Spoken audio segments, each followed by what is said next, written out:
now we are back on there, so... Twitch not responding. And it all becomes down to this.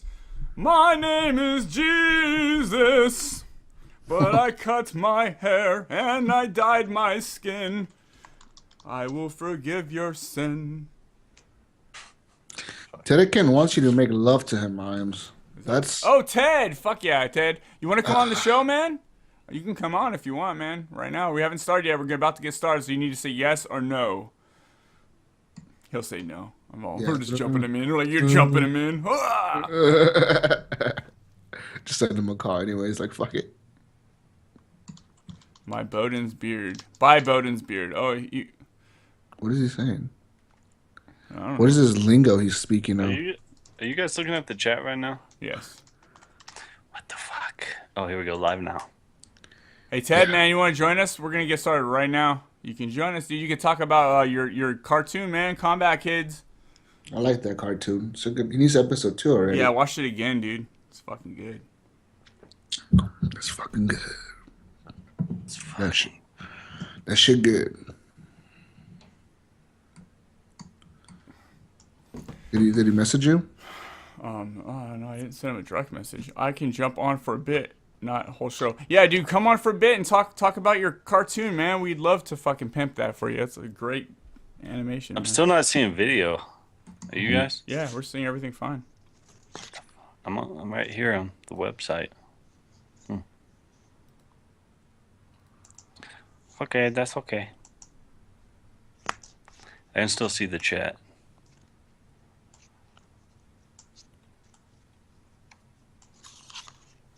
All right, guys, we're going to have Tedekin from Zombiecast is going to join us right now.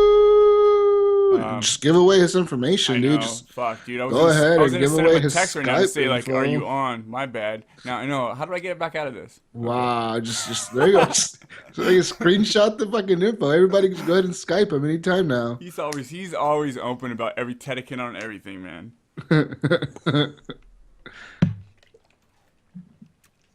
There's a celebrity in the house. Yeah.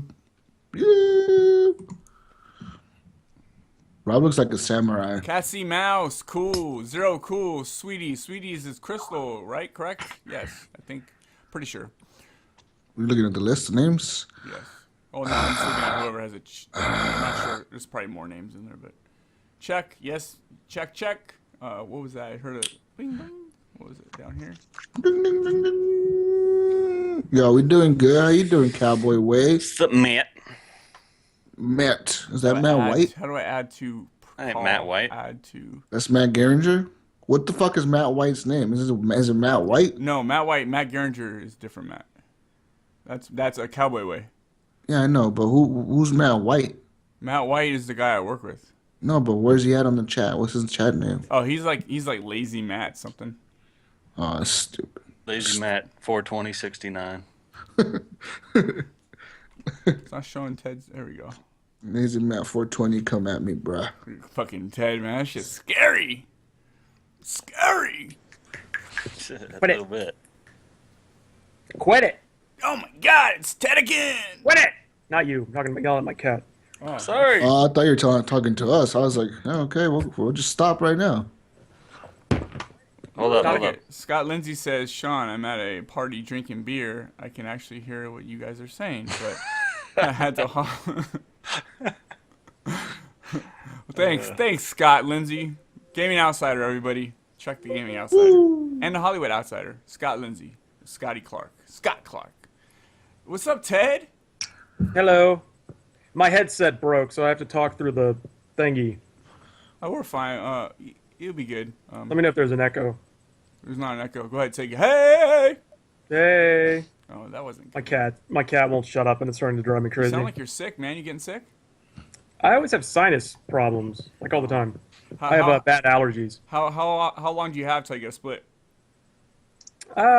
Whenever. We'll see. Okay. Well, we'll give you enough time to talk about your video, man, because we I just promote that shit. I just got in because I was out in the chilliness because I was taking my garbage out, and I had my keys in my hand, and I dropped my keys down the garbage chute. Oh shit. And it reminded you of horrible gamers. Locked myself outside in Star Wars pajamas That's on awesome, dude. Saturday night. Oh, you have one, those are real? Like a garbage chute where you put the trash in and it goes down the chute to the big Yeah, there's a dumpster? chute at the end of the hall. You drop trash down, and it goes in, and and it went right down there, and then I was like gonna have to climb in the dumpster, and I couldn't get in the dumpster because it's in a thing. And then luckily the manager was still here. I managed to get in the building, got in my apartment, had to get a coat hook and a flashlight, undo the coat hook, and then get the keys with the hook. It was really annoying Oh shit. and embarrassing. That's funny. I thought those were only in the movies, man. I've never seen one of those. It's crazy. Well, they're nice. You don't have to walk outside. You just walk out the door and chuck shit in a hole in the wall, and you don't. That sounds so Yeah. luxurious, man. Yeah. Okay, Jesus, man, let's get Jesus pipe pumped up so we can make a pumped up intro because it's usually pretty boring. He goes, "Hey, guys, welcome to the horrible game." Jesus, you're the man, Jesus. You're the man, Jesus. You're the man. If you make this good, you'll get a check in the mail. From you?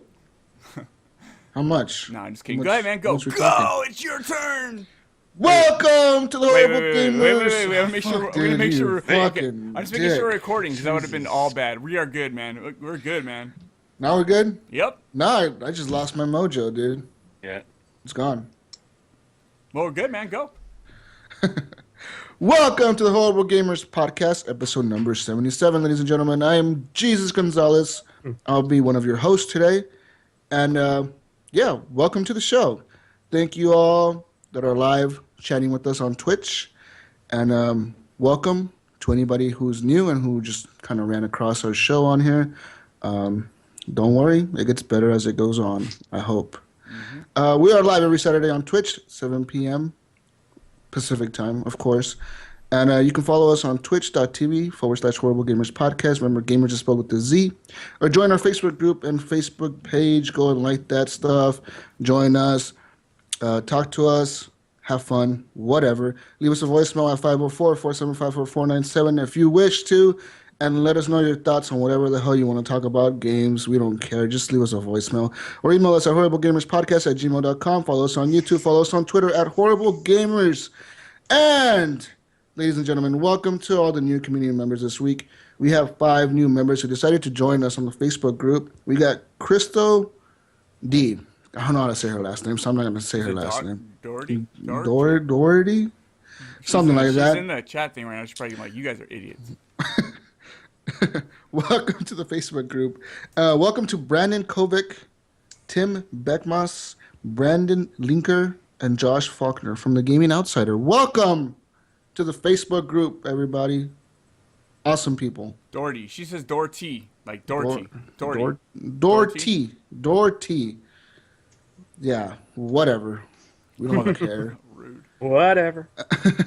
Anyways, today I'm joined by 4 awesome people. Well, one of them is more awesome than the other 3. And we'll start off with him. Tedikin. Oh, me? Oh, I didn't know that was me. Thank you. Yeah, welcome. Thank you for joining us, man. Hi. I love the Imes. Imes is my buddy. Thanks. So I'm glad somebody likes him. chat with the Imes. Thank I'm you. here. The Imes. I take it you got your check. I did. I got my horrible from the Horrible Gamers Petty Cash Fund. It's $10 a shout out he charges, guys. If you guys want a shout out from Ted from Zombiecast, it's $10. That's there you it. go. It's good. It's the deal. $10. Yeah. We also have Iams. Hey, from what's up? From Horribly Awkward. Hey, I am from Horribly Awkward. This Hello. is Horribly Awkward. How's it going? I'm pretty good, man. Jesus, I'm glad that you're stirring the shit stream tonight. Yeah, we're fucking this shit up right off the bat. Right We on. also have Ooh, Brink. first F-bomb. Brink of Eternity. Hello, Brink. Hello, I'm just happy to see your face again. Hello, sir. I'm happy to see your face. Your beard looks nice and puffy. Thank you. Looks good. Mhm. Looks good.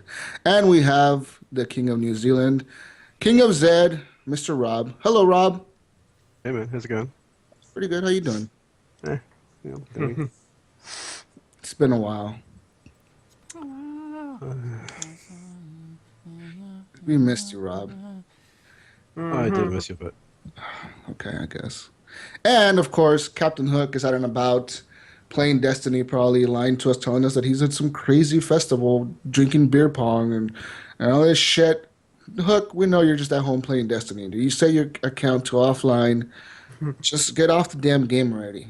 Play something else. It's getting old, man. It's getting old, man. We forgot. Like, we forget that you're even part of the show sometimes, Hook, man. We need you back, dude. Jim, I think Hook is secretly just a part-time cook at the Waffle House. he's always there. My dad's always at the Waffle House. Oh, there's a Waffle House, like in California? No, my dad lives in Georgia, where there's a Waffle House on every street corner. Yeah, I hear about those. In Prank Call Nation, they always call them, prank them to get them to shut off their power. There's Waffle Houses. It's no shit. Every exit on the highway, every street. What is a Waffle House? South love the Waffle House. Is the Waffle House like an IHOP? It's like a more ghetto version of the IHOP. Yeah. It's like the Del Taco of waffles. I see. Okay. It's an IHOP that's the size of a gas station and much more Waffle ghetto. House is IHOP. Del Taco is the Taco Bell. Okay. Yeah. I see. All right, that's pretty cool. I need to go visit a Waffle House next Dude, you time guys- I go to the East Coast. As much waffles as I don't eat, the ones I do like, honestly, are Eggo. I love putting it in the toaster, turning it on high so it gets a little burnt. It's really crispy. I just hold it. And this is what I do, honestly. I just fill the squares up with sugar-free syrup. I just put Like all this, Sugar-free. well, the Lego, the Eggo one, like the Lego Maego fucking waffles. yeah. Dude, those like- are shitty. no, those are good, man. You get You the gotta have like blueberry the or real like strawberry. Oh, Belgian fucking waffles with like fucking strawberries. Those fuckers are good. I love waffles, pancakes, anything breakfast. French toast, bring it, man. I love it. If you're using sugar-free syrup, I hope you're putting a big-ass cut of butter on there. Something. Like, that shit tastes like ass. It's horrible. No, sugar-free. The sugar-free syrup, man. I've gotten to the point where it tastes like normal syrup to me. You're like Hey, those let's get people off that- this. No more You're sugar. like those people that eat that sweet and low sugar and they think it tastes like real sugar. You're Yeah, like, let's It's let's like if you move drink on. Coke Zero for long enough, you get to where you like it. Yeah, even yeah, though- exactly. I love all the shit. Shit. This moving on, man. Ted, moving on, man. No one wants to hear about my diet. Moving on, man. Anyways, Ted, talk to us Yes, about sir. yourself. How you been? It's been a while since you've been on the show. It's not like you're none I of think, your I think regular. everybody has Sean Freeman been on this show yet? Is he the only zombie caster that hasn't come on yet? True. Yeah. Yeah. No, Matt hasn't been on yet. He came on Horribly Awkward last week, but he hasn't been I on listened yet. to that, yeah. Nice, dude. Thank you. And Matt's such a good guy. Matt's probably the nicest guy on the planet. He is. When I asked him, "What's the first thing that comes to your mind when you think America?" He's like, "Guns." Yeah, he does hate America though. Yeah, that's hilarious, dude. So, Anyways. Ted, dude, what's up, man? Yeah, man. You made Combat Kids? I made the Kombat Kids cartoon, yeah. That is insane. You saw that? Yeah, I've showed it to a lot of my friends. I saw I you've almost appreciate got 200 views, man, on It on passed YouTube. it passed 200,000 this morning because I obsessively compulsively refresh the YouTube every half hour to see what the hits are. Yeah. I tried that, dude. I tried that on a video before, and it didn't add any numbers to it. I refresh. I've Just learned this because I don't YouTube at all. How it works at the time, it refreshes like every 30 minutes, so you don't see hits in real time. You know, like you'll have the counter won't move for an hour, then suddenly. you've gone chappy, dude. I didn't know that. You have but- gone full chappy. He's using his Chappie effects, dude. I Leave think him you're alone. back. I think you're back. Okay, got it, man. Yeah, 200,000 views, man, in less than 2 Oh, my weeks. back. Were you expecting this, or were you expecting more? I was expecting less because nothing I ever do does anything on the internet or on YouTube. And I was thinking I got Sub Z, who we both know, and who was the voice of Kano, Molina, Bo Ride Cho, and Sub Zero. The amazing Sub Zero voice performance was our friend whose name is actually Sub Zero on the internet. I was like, if it gets 100,000 views like ever, I'll be happy. And it got 100,000 like in the first 2 days. Dude, it's like- yeah. So and then it's up to 200. And I mean, the rate it's going, I think it'll break 300 in another week maybe. Dude, I know. I've pimped it on here every week since me and Jesus both. I've talked about it on Horribly Awkward. I've done it. I retweet you on Horrible Gamers, like Twitter, even though it may not make a dent. But I'm like everyone needs to watch this video. It's really Every really little bit good. helps. I appreciate it. Yeah, man. I may have pulled you like 10 of those views, dude. Well, well, Mortal Kombat is like my favorite series that got me into gaming. And is an Oh no. idea I had for way too long. And the new game came out several months ago, and I was just I really didn't have much. I can animate and use all the animation software, but the idea was pretty basic. I mean, the idea was basically it's a kiddie version, and I'd already drawn a lot of the characters before I started working on it just for fun, maybe half of them. But I was like, okay, they're going to be little kids that are adorable, and they start playing hide and go seek, and somehow Johnny Cage gets killed, and that gives them all like a taste for blood, and they start just beating the shit out of each other. And that's all I had. So I kind of made it up as I did it. I was like, well, how does Johnny Cage get killed? Oh, Kano does it. And then how does the fight start? And da-da-da-da-da. You know, and a lot of the stuff was just made up. Like, the Predator part was kind of a last-minute addition. The test your kite part, which everybody loves. Yeah. Everybody loves the test your kite. I thought that was almost too stupid. But It was so random. That's why people loved it. They were not expecting it. It just suddenly gets way cute, and then it gets horrible again. But that was only in there because I couldn't get a good music cut, like, because I was using the actual Mortal Kombat music, and I was like, I can't get the music to transition smoothly. I need to have some sort of intermission, and I was like, what can I do that's an intermission to fix this editing problem? And I was like, oh, I'm gonna do a parody of Test Your Might and Test Your Sight. So I was like, it has to be something that rhymes with sight and might. So I started going like, test your bite, test your dite, test your fight, test your light. I was like, kite, and that was literally the only thing that made any sense with kids at all. I was like, kite. Well, you could probably do test your bike. Test your bite. Well, have Melina in Combat gets too. She'll bite someone's face off. But I thought of that, then I was like, okay, a kite. And then I just thought the Dragon King is like the ultimate villain in Mortal Kombat. He's the ultimate ruler of Outworld. And he's even Shao Kahn's superior. And I was like, oh, he has wings. He flies. I'll make him the kite. And that's a way to shoehorn Onaga the Dragon King into it. There's a couple things about your video that really like impressed me. Just the randomness of like the loading screen. It caught me off guard. I'm like, this dude. Yeah. We'll have to sit down and do like a full like hour and just talk about. I want to talk to you about what goes in. We can pull like shot for shot. I'll explain every shot. Like yeah, because it was definitely a passion project. I mean, it was an ungodly amount of work because I don't think people are screaming at me like, "Where's the sequel?" And I was like, "This one just came out 10 days ago." You know, that's what I was saying. I want episode 2 already. I don't think people realize, like, you look at those characters. I literally did this whole cartoon by myself, like all the art, the animation. It's 25 minutes long. All the audio editing, that's and insane. Voices. You know, and Sub-Z helped me with. Sub-Z contributed a lot to voicing Sub-Zero. He helped me like write all the dumb Sub-Zero puns, and he did the voices. But I mean, every time a character blinks, like I had to make that character blink. Like I had to physically make him blink. And you look when they're dragons showing up and stuff. It's I'm getting stressed out thinking about it. Yeah, I was very crazy. stressed out. Yeah. When I make when I take audio from a podcast for like Horribly Awkward and I have to edit it down and I make it an intro, I start tweaking on all those little things. And I imagine if I had to add animation to it and I had to draw the animation, add music to it, and it's like, oh my god, that's so much work. But no joke, Ted. This is on par with like South Park stuff that people have been making for. South Park's been making 18 seasons. Like this is on par with South Park. No joke, man. I appreciate that, and like I mean, I thought I was like, this is pretty good. I mean, I knew it was pretty decent, but I didn't expect like I put it up like 2 weeks ago, and then it kind of did nothing for about 4 days, and you're like, it's doing okay. And then I woke up on Wednesday and had 800 million notifications on my phone. I was like, okay, something's happened, and I went and it was like Ed Boon had finally seen it. And he tweeted it. NetherRealm Studios like messaged me and sent me a photo. Says we have that looping in our studio. Yeah, dude, on the TV. That's so amazing. It must make you feel good. I was like nervous. I had the shakes. I was like, oh my god, this is insane. And you go to like I went to the YouTube. It'd gone from like 4,000 views to like 20 something in hours. It's like, oof. So that's fucking awesome, man. Yes, it is.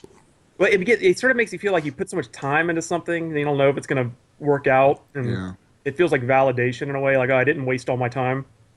No, and I mean, I have a lot of people that I've shown the cartoon to, and they're like, they're like, some guy did this by himself. I'm like, yeah, some guy literally sat there and drew all this shit by himself.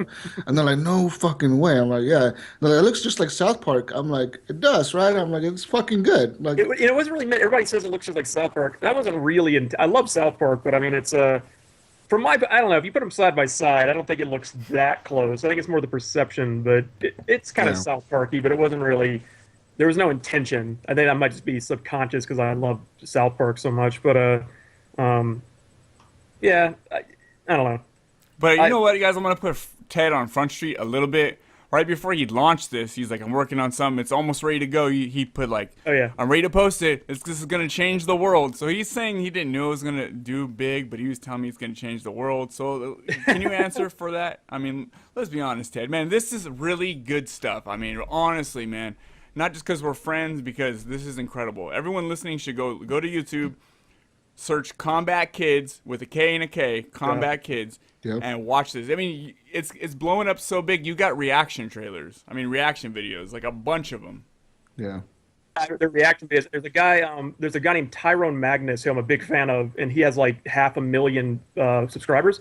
And somebody sent me a message said that he told them he's going to do a reaction video. So if he does one, I'll be flipping out because I love him, and he has every video he does gets like 1 million views. No, but like I said, I was making it. I was like, I follow the internet and video games, and I felt confident that it was a good cartoon. And there wasn't many things like it, and you know the annals of Mortal Kombat Dome is pretty sad, really. You know, there's kind of one okay movie, one movie that's the worst thing ever made. The cartoon was bad, the show was bad, and I felt like, you know, I kind of wanted to do, even though it's kiddie and silly, I was like, I'm going to do Mortal Kombat as right as I can do. And that's been validating too, because there's been so many comments and people have tweeted Ed Boon, everybody said that Combat Cartoons is the best Mortal Kombat movie ever made. I'm like, yes, thank you. Nice. But like the Sub-Zero versus Scorpion fight, they've never really done a good Sub-Zero versus Scorpion fight ever. And you think that'd just be like a given. There's never been one in any of the movies. They didn't even fight each other in the first movie. And they fought each other in the second one, and it was just some little... And I was like, I'm going to try to make like the best Sub-Zero versus Scorpion fight, even though they're little kids. Yeah. I'm going to try to make like the best fight I can make. And You did and of it, course, man. that's in the draw because you don't want to piss either fan base off. Yeah. You So did it. Ted, for episode 2, where do you plan to go with this? Where do you plan to Horrible go? gamers. Hey, horrible gamers. Jesus, at least Jesus and Imes. Maybe Rob Yeah.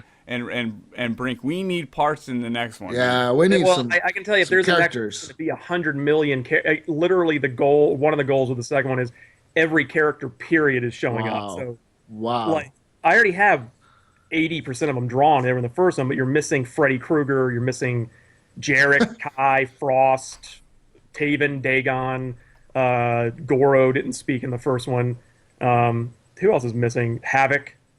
Hey Ted, so Crystal in the chat said, I'm gonna check out the video. And I said, go ahead, you're gonna love it. And then she says, okay, no, I'm gonna skip the show. I'm gonna watch this video.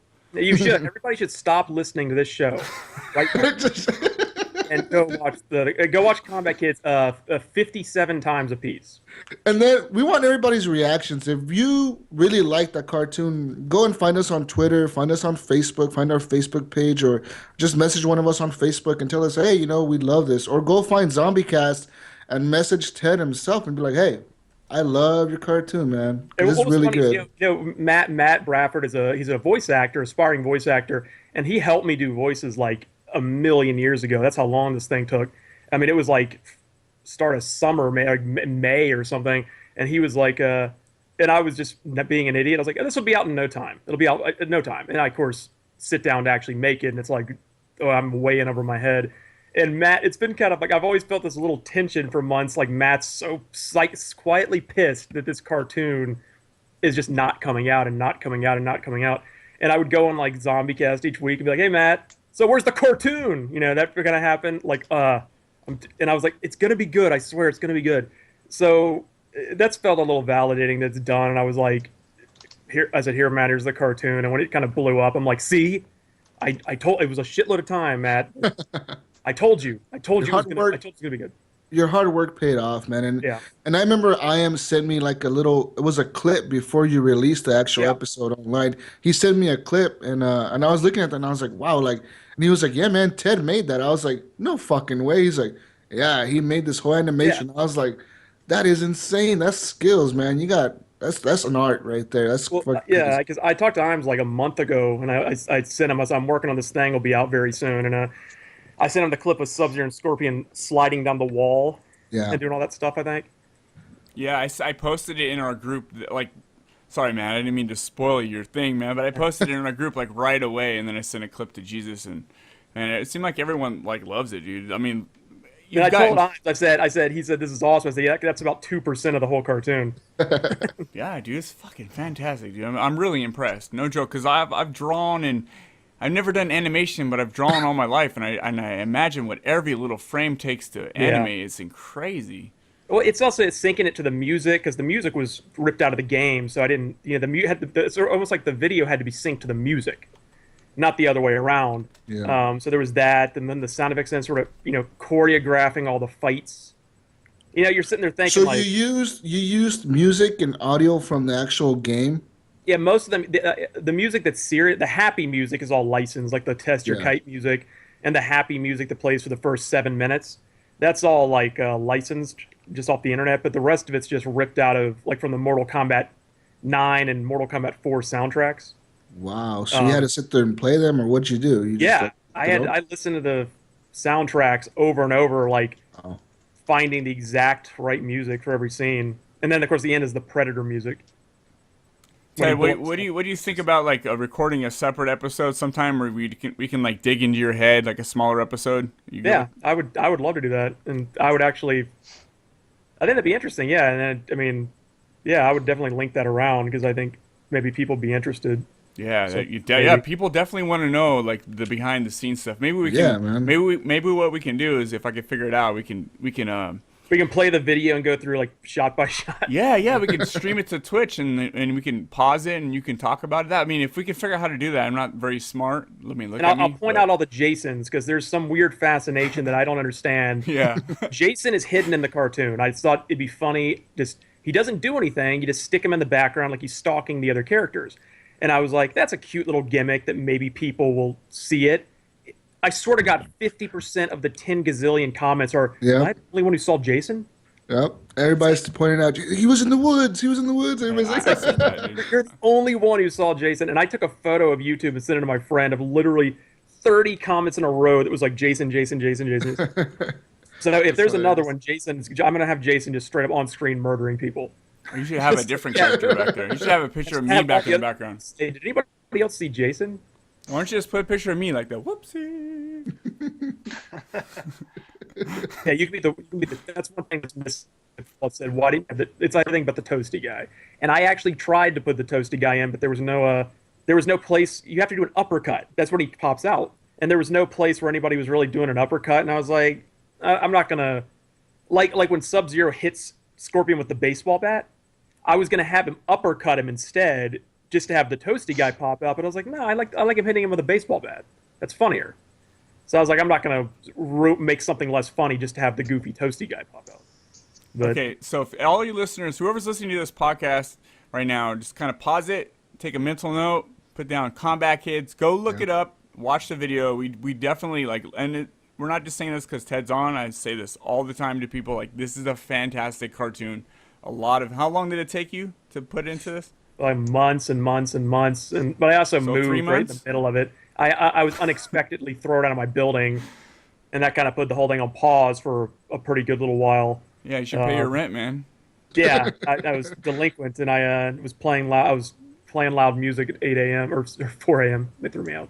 Yeah, so definitely So everyone go. Mortal Kombat music. Yeah, Test your might. Famous song. Hell yeah, dude. Yeah, and Ted, that's awesome, man. I hope everyone goes and checks it out. Fine, audition for part 2 right now. Do a spooky voice. We'll figure out who you can be. Hello, my name is. Oh wait. Hello, I am Death. You can be Moloch, the Oni boss from part. Moloch, the Olaf Bass. now you have to keep that voice going for like fucking 30 minutes straight. Repeating line after line after line in that same voice. You know the Sub-Zero voice? It's so deep him doing those ice puns when he's like, freeze in hell. Freeze in hell.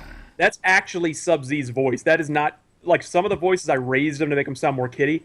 Sub-Z's actually doing that voice because Sub-Z. It's funny because he has this thick Southern accent. Like, but I've known him for like 11 years, and he's always been able to do this awesome, like, scary, deep voice. Like, he can do Pinhead's voice dead on. He can do Marcus Phoenix.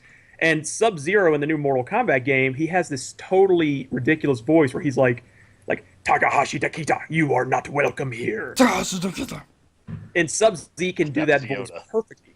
I mean, you would think the actual voice actor, and I was like, no joke, Sub-Zero didn't even speak like 2 weeks before the cartoon came out. He didn't say anything in the cartoon, and I was on the phone with Sub-Z. I was like, I need somebody to be Sub-Zero and just say, Scorpion, and then make little sounds like you're getting punched, like, ooh, it. And he was on the call, and I was like, we just had that revelation, like, what if he like starts throwing out ice puns, and we do your scary voice, but it's like, but why would Sub-Zero have that deep voice? And we thought, well, what if he's just faking it? Like, he's a little kid, but when a fight starts, he starts doing a fake scary voice. So that's why he has that scene where he's like, Scorpion, wait, I mean Scorpion. Yeah, I love that, dude. Right before he like cuts the ground open. Yeah, so he's his real voice is the high-pitched baby voice, but when he gets in the fight, he's almost doing a fake action movie scary voice the whole time. And then when Scorpion rips his mask off, he breaks character for a second and goes, oh! Because he actually gets scared and breaks character. But yeah, Sub-Z ripped his voice up to do that character. I made him do like each line 1,000,000 times.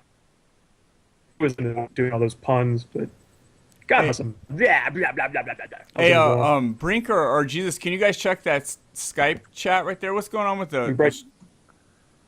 did Rob take off? Because I can't read the chat. If I pull it up, it pulls it up on screen. No. Rob didn't say anything. I think we lost him or we dropped him, one of the two. Okay. I'll add him. Yeah. But yeah, man, we really do.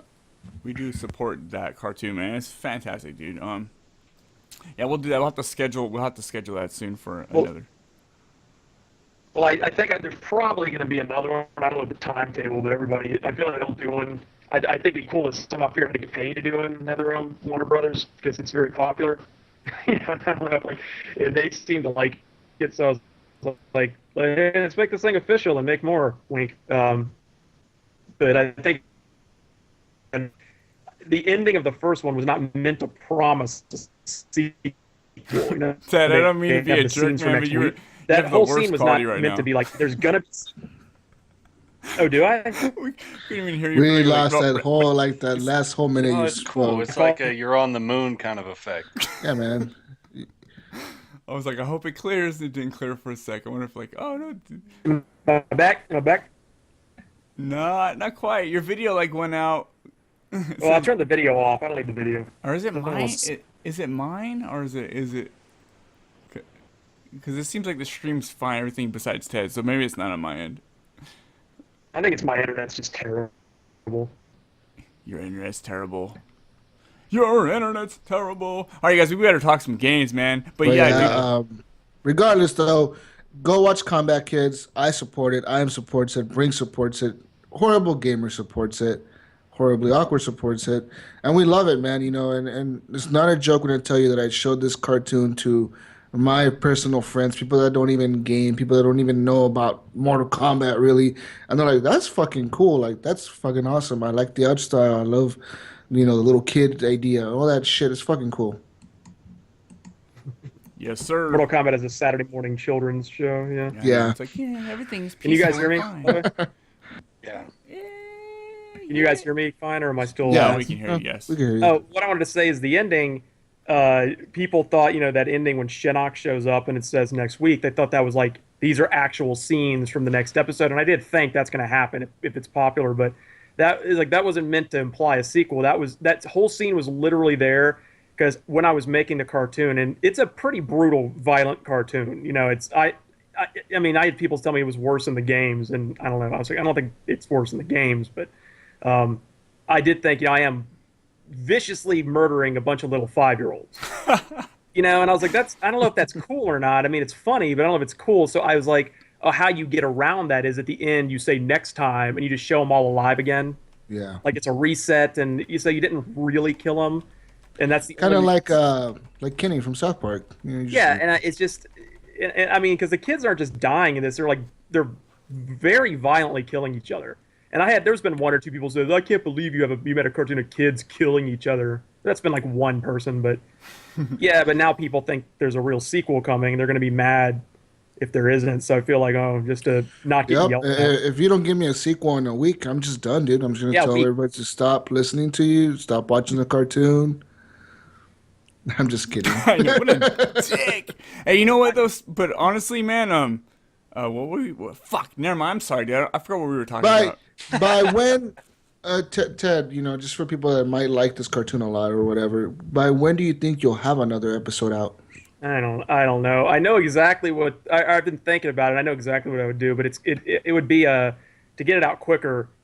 I think if it was another 30-minute episode, I'd break it into like small 7-minute parts to get it out way quicker. Okay. But it would tell one long 30-minute story. But it would, I think, it would be the kids go on a journey, like Lord of the Rings style adventure, to track down the nefarious Shinnok.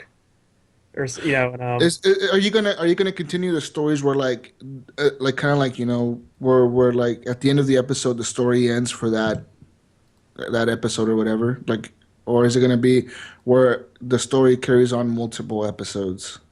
Well, this one, the way I in my mind, I have the next one starting is I would say if there's another, I don't want to promise. If there's another one, literally the first scene of the next one will be the Predator exploding. Okay. And it would show what happened right after the Predator exploded, and it would start right there, and then the kids would all return. I have a very stupid but obvious way the kids all come back, and then they would say, well, we should all go fishing, and then they would go down to the cove where that dock is, and that's when and it would just be the scenes for next week with Shinnok showing up. That is insane, man. Just listening to you talk, you have like this whole world in your head, man. Like I love Mortal Kombat. it is insane how you have like this whole like universe just building in your head, and all these ideas are gonna flow out in this cartoon, and it's fucking awesome, man. I give you props. It's fucking Thank you. cool. Yeah, I don't know. Mortal Kombat's one of those things I just know a lot about. It's got me into gaming, and I really do know. There's some parts that I don't know, like it got in like the Deception era. I don't understand some of those characters, but I actually will have to read the wikis on them. But I think one of my favorite comments someone did post was they said, after watching this, it's obvious your understanding of Mortal Kombat is way beyond our understanding of Mortal Kombat. That's like, awesome. I do know a lot, but yeah, and it would start with the bomb going off, and you would see different points of view of what happened with the bomb. What happened to everybody, and then everybody would come back, and then they would go, and they would go on. They would go on a journey. I just want to have I'd want to have a one that'd be more fun to do, where they're not just stuck in those woods. They actually like the 8 main characters. So that'd be fun.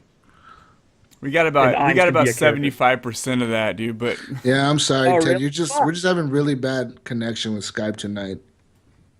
It's probably me, y'all. I don't know. My internet's not the best. yeah, it's definitely you. It's not me because I'm the shit. Fucking asshole, dude. It's me. It's not you. It's me. It's not you. It's me. It's not you. It's me. All right. By the way, we brought you on here to talk about Brink's beard.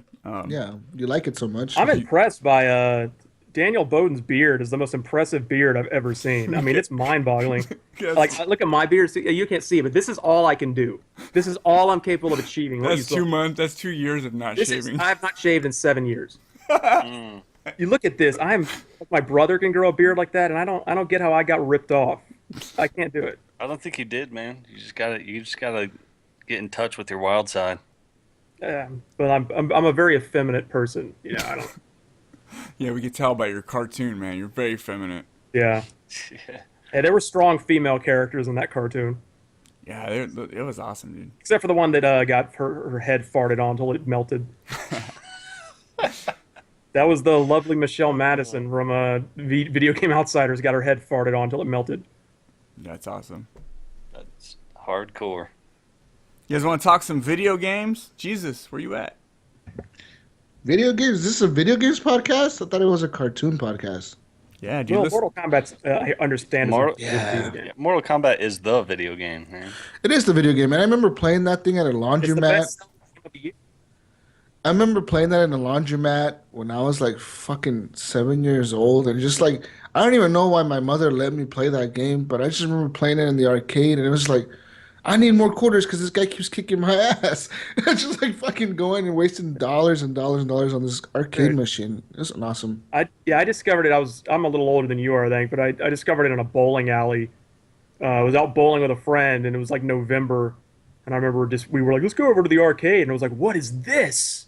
And I couldn't believe what I was looking at. I was like, it looks so real. Then I saw the ninjas and I saw the guy fall on the spikes, and that was the first time you ever saw anything like that in a video game. Yeah, it was almost realistic. You know what I don't miss about those days was all the secondhand smoke as a kid. In the bowling alley. Yes. You come back from a bowling alley, man, you smell. There's no way you can hide that from your parents. You were at the bowling alley, weren't you? You were down there playing that Mortal Kombat and rotting your brain. You take a quarter, drill a hole with the fishing line, and just you keep tapping it in the thing so it like goes down just far enough to keep giving you credits. Did that actually work for you? I've never seen it actually work. Yeah, It's just like a myth. No, I did it. I don't know about with I Mortal had my Kombat. dad drop me. There was an arcade called Diversions, and my dad would give me $5 or $10 and drop me off there like almost every weekend. And they had Mortal Kombat on a giant like a projector television. Wow. Yeah, they had the arcade machine, and I would be there all day just watching. I was obsessed with it. I remember my mother not wanting to buy me Mortal Kombat when I was a kid, but she bought me Killer Instinct for some reason. Oh, that wasn't as violent. And I was like, oh, okay, I just got Killer The Instinct old, now. yeah, the new KI is not violent really. They took all the finishers were just dumb, so they're not in the new one. But the old one, like full gore, could melt the opponent. Like it was kind of gory. It was never Mortal Kombat level, but it was. They had some violence. Dude, when I was playing Mortal Kombat at the arcade, it was just high punch, high punch, high punch, high punch, low punch, sweep, Yeah. sweep, sweep, sweep, sweep, sweep, sweep, sweep. Finish him. Forward down, forward, high punch. Yeah. And to this day, Sub-Zero still, and even Mortal Kombat X, you do forward down, forward, high punch, he rips your spine out. It's like the most classic of all the fatalities. Even in MKX, you do it, he rips your spine out. That is crazy. MKX is amazing. Right, both of you guys have played MKX? I haven't played that one. Oh yeah, I got it. I have all the DLC too, but I don't know, Combat Pass 2, another $30. You never played it? Come on. You No, need to man. gamefly that, man. What are you doing? I should gamefly that. The last Mortal Kombat like I legit played, man, was like on PS2, I think. Deadly Alliance, maybe. Yeah, it was Deadly Alliance. Yeah. You're dead to me. Those are the dark days. The dark days of Mortal Kombat was MK4 was the worst, I think. Yeah. And I like Deception, the 3D era. Like Armageddon was terrible. Deception was good. Yeah. Deadly Alliance was all right, and then MK. The one versus DC was a good game. It's just there was no blood in it. You can't take blood out of Mortal Kombat. Yeah, come on, that's kind of lame. But then MK9 came back and was just awesome. It's like, good lord, they actually made a good Mortal Kombat game for the first time in 15 years. Yeah, last one I played was Deadly Alliance on PS2, like years ago. It's crazy. Yeah, that has all the crappy characters no one remembers, like Su Yeah. Hao Yeah. and Draman. They're the ones who get flattened by the tree. There's a lot of crappy 3D era characters dying in the cartoon that don't do anything other than die because everybody hates them. Alrighty then. Can everybody who's watching this live see Ted's picture? It's creepy Oh, as it's hell, creepy. dude. Creepy, It's man. so Like, awesome. I look at that. It looks like you're possessed. No, it looks like he literally just took like 20 hits of acid. Yeah, and he's just He like has no taking idea pictures, what the like hell's going on. selfie time, and he's just taking selfies. Are you talking about the picture of me with the crazy hair? Yeah. Yeah, that's that was I woke I have a night light in my bathroom that kind of gives it this orange tint. And I woke up and that's what I looked like when I woke up, and I got my phone and I just did that face, and I was like, because I had mousse in my hair from the night before. And that's how the picture turned out, and I was like, God, I look like the devil. That's You funny. do. You know what you also look like? Ace Ventura. Yeah, I've been getting that since I was like in 8th grade. But that, you know when he has like when he comes out, he's got the little dress I on. look like Jim Carrey. I was thinking more like Jack Nicholson from The Shining myself. But Come on, Wendy. Give me the bat, Wendy. Give me the bad. Give me the bat. Hey, Ted, just want to give you a heads up, man. Every time Zombiecast or people or the XD Experience talk about The Walking Dead, I haven't watched the new season at all, but I literally feel like I watched every episode because you guys just talk about it, and I'm just like, okay, yeah, I'm going along with it. I know who the characters are. I'm just like, okay, yeah. Everybody that watches The Walking Dead should stop and start listening to Zombiecast Yeah. and Uncanny X-Pros and all those shows and stuff. Yeah, you just get all the episodes, like just audio versions, and like you guys break it down, so it's easier for me to understand. Yeah. That's true. It's a that very is true. complex show. You need people to break it down. I understand most of it, but after I listen to Zombiecast Yeah, it's just like, fuck, dude. Like I understand why they did all that shit. yeah, because it got 4 people talking about it. So Well, I honestly tell you the truth, I don't always get what's going on that show, but thankfully you have The Talking Dead where they officially break it down. So you watch The Talking Dead, then you just basically steal what they say, and you say it on Zombiecast. Well, I just listen to you guys, and I'm like, oh, these guys know everything about this show. It's like, man, these guys are the producers or something. Half the things I say I stole from Chris Hardwick. oh yeah.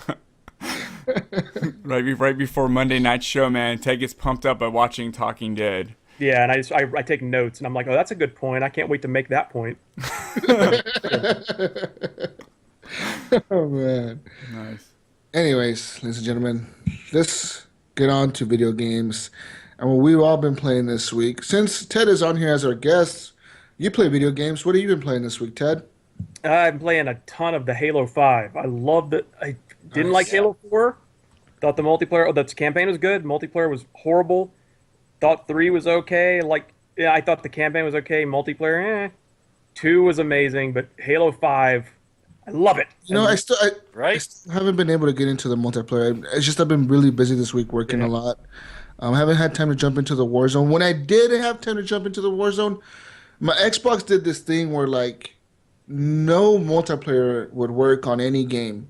So Titanfall didn't work, Battlefield didn't work, Call of Duty didn't work, Gears of War didn't work, Need for Speed didn't work, and of course I tried Halo and Halo wasn't working. And it was just like every time I would get onto like the multiplayer lobby, it would say like, "Oh, your party restrictions are too high," or Yeah, it's Can't find a something with your match. nats. Are your nats closed? no, man, no. My NATs were. I went to my network settings because I know about all this NAT stuff. Because I remember on the 360 they had that problem. So I went to my network settings and it said open NAT, and I was like, "What the fuck is going on?" Like every multiplayer game it wouldn't like launch multiplayer. So I literally had to factory reset my Xbox One. Yeesh. Yeah. You lose all your game saves?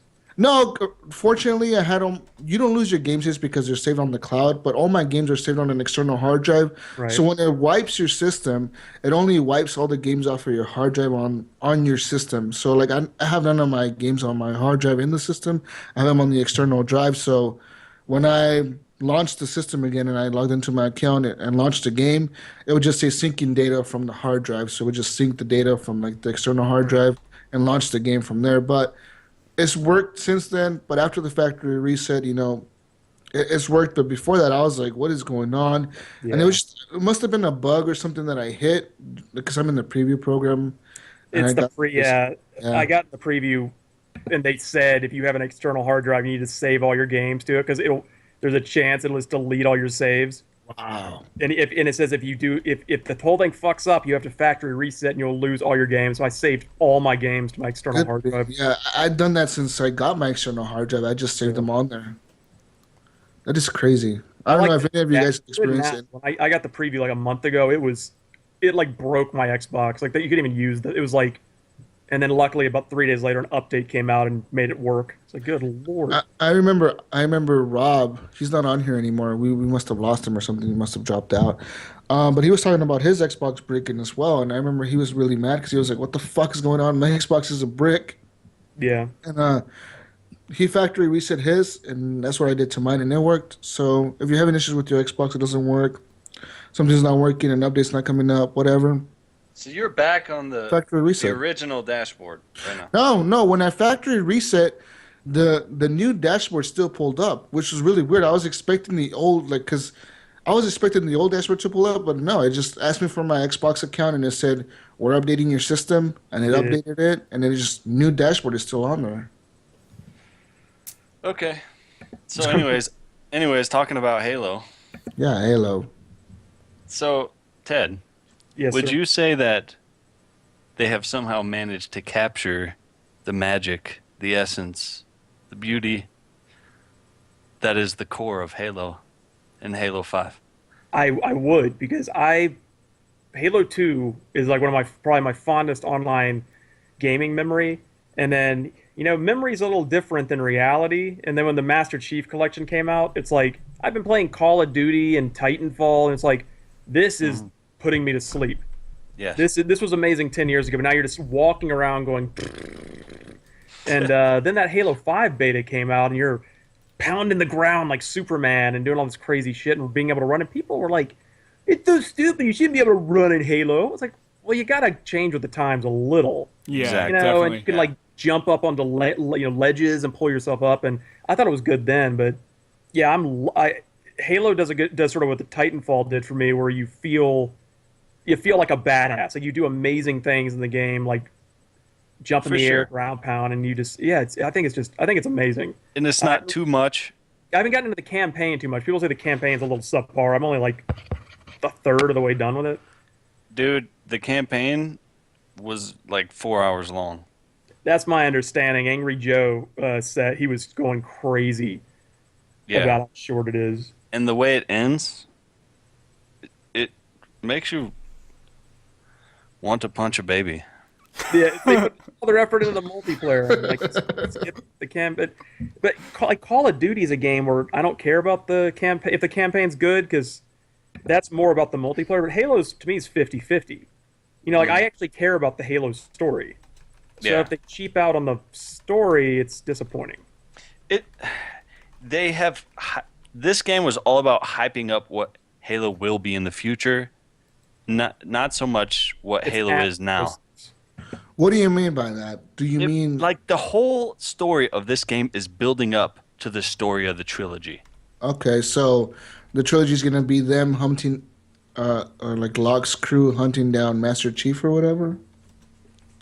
It's I it's get the it's ad a lot for more a than that, lot. man. In a way, the whole Hunt the Truth that they Yeah, advertised for a year. My understanding, and I don't want any spoils, but I hear that's all a load of horse shit. When you actually Well, play- like, yeah, like I've been watching the commercials and on TV every fucking Sunday on the NFL Network. It's like, hunt the truth. We're gonna fucking hunt this crazy criminal, and people are saying that Master Chief is not even the criminal that they're talking about in that commercial. It's like, what the fuck? and he's also barely in it. Like, and the thing is, remember in Halo 2, you only played as Chief half the time. You played as the Arbiter Yeah. half the game, but the Arbiter was cool, and I don't think people Yeah, it mind was. it. But this time, it's like my understanding is it's like 85-15. Like you play as Locke for 85% of it, and Locke is not as interesting as the Arbiter was. No, he's not. So it's kind of I don't want to play as Locke. I want to play as Master Chief, and and you don't really get to. But it's kind of interesting to see it from a different perspective, I guess. So there's that, but all in all, I've been playing co-op with Sub-Z, and I always pick Nathan Fillion because I'm like, well, if I can't be Chief, I'm gonna be the next best thing, which is Nathan Fillion. So yes, the other characters, Locke's team, I think, are more interesting than Locke himself. yeah, he has no care. They buy the book. We have to do this. He has no personality. Yeah. He's like, But they've definitely added just enough to it to make it feel fresh and new, but not make it not feel like Halo. Yeah. What do you mean? I mean, I'm talking about the movements, the armor abilities, Yeah. that type of thing. The one I gotta say, the guns that I fucking hate, is the Promethean weapons. All those weapons to me, they just fucking suck. The best guns in the game are obviously Master Chief's, like the military's rifles, like the battle rifle, Yeah. the The DMR, SMG is awesome. the pistol, the SMG. Those guns are the best. But once you like run out of bullets and you have to pick up one of those fucking Promethean guns or one of the alien guns, it's like, what the fuck am I using? This shit sucks. The Promethean shotgun I love that gun, but it's OP, as the kids would say, but you only get 8 shots. That's how they balance it out. But that's the one where like one shot hits the dude and he just explodes into ash when you hit him with it. That gun's amazing. Which but the looks rest, awesome, Yeah, I like the rest of their by guns. the way. Say When what? enemies sort of disintegrate, it looks really damn cool. Yeah, that is cool looking. But the issue for me was the Prometheans and the lack of character diversity. What do you mean? I felt like I just was fighting wave. It was like Promethean horde mode. That's what Halo 5 felt Yeah. like to me. And it's just wave after wave of the same 3 or 4 Yeah. Promethean enemy The types dog. over and Sitting over there. and over, and then roll the credits. And I'm like, really? And I don't like the thing too. They do in games. They did this in Gears of War. You have this enemy, like you want to fight the Covenant. That's who Master Chief fights. And when it doesn't matter, they throw 10 million Covenant at you because you kind of have a connection Yeah. to the grunts and the elites and all them. Even though I don't understand why the elites are still there because the elites befriended the humans in the third game or the second game, and then they were our friends in the third game. Now they're just the enemies again. They never explained that in the plot, as far as I can tell. And the brutes just vanished. And they did that in Gears of War where you fought the Locusts, and then in the third game, it's like for 70% of that game, you're fighting the Lambent. I don't care about the Lambent. I want to fight the Locusts. That is And true. that's kind of here. Like, I don't care about these Promethean guys. I want to fight the Covenant. Yep, I And agree. they just basically replaced the Flood, but they replaced the Flood. Like, the Flood were just kind of in a level or two. These guys are like the main villain now. Yeah, I like the Flood, man. I really wish they would They have were stuck with the freaky. Covenant. Yeah, I wish they would have stuck with the Covenant and the Flood. I don't like the Prometheans. Even in Halo 4, when they first introduced them, like, oh, they're these guys, these Asian beings or whatever. I was like, who the fuck are these guys? These guys fucking suck. I hate them because like- the fucking teleport places. It sucks. I hate They're it. generic robots. Yeah, They're the Decepticons. I hate fighting robots. I would- Robots suck. I was waiting for the Flood. I thought they were going to bring some creepy Flood action, but they Do never you did. think maybe in the next game they'll bring the Flood, man? The Flood needs to come back. That shit's Yeah. been gone forever. Dude, They were scary. That level in the first one, you were in the swamp and Yeah. they first showed up. It was like, what the hell are these things? oh yeah, and it legitimately gave me the creeps. It added just a little bit of horror to the game, and it was real horror. It was And creepy. you remember the third game? I think you're out in that city and you see the ship. I think the ship from the end of the second game that the Flood were on, it just comes crashing down. It's like, there's that ship. And it's because Yeah. the Flood wrecked the ship, and and they all came pouring out of the ship. Yeah, that was like out of a horror movie. Yes, definitely. It's awesome. But single player aside, the multiplayer is fantastic. Yeah, that sells That- the whole game for me. Warzone is so much fun. Once I start playing it, I just don't want to put it down. I just play game. Just one more. Yeah. It has that sort of effect, and that's what I look for in a multiplayer game. Brink, speaking of Warzone, I listen to a lot of podcasts, man. I'm like Iams. At work, I just listen to podcasts, gaming podcasts, all kinds of gaming podcasts, and everybody's complaining about the fucking cards or whatever. Do you have a What? problem getting like What's the good complaint cards? about?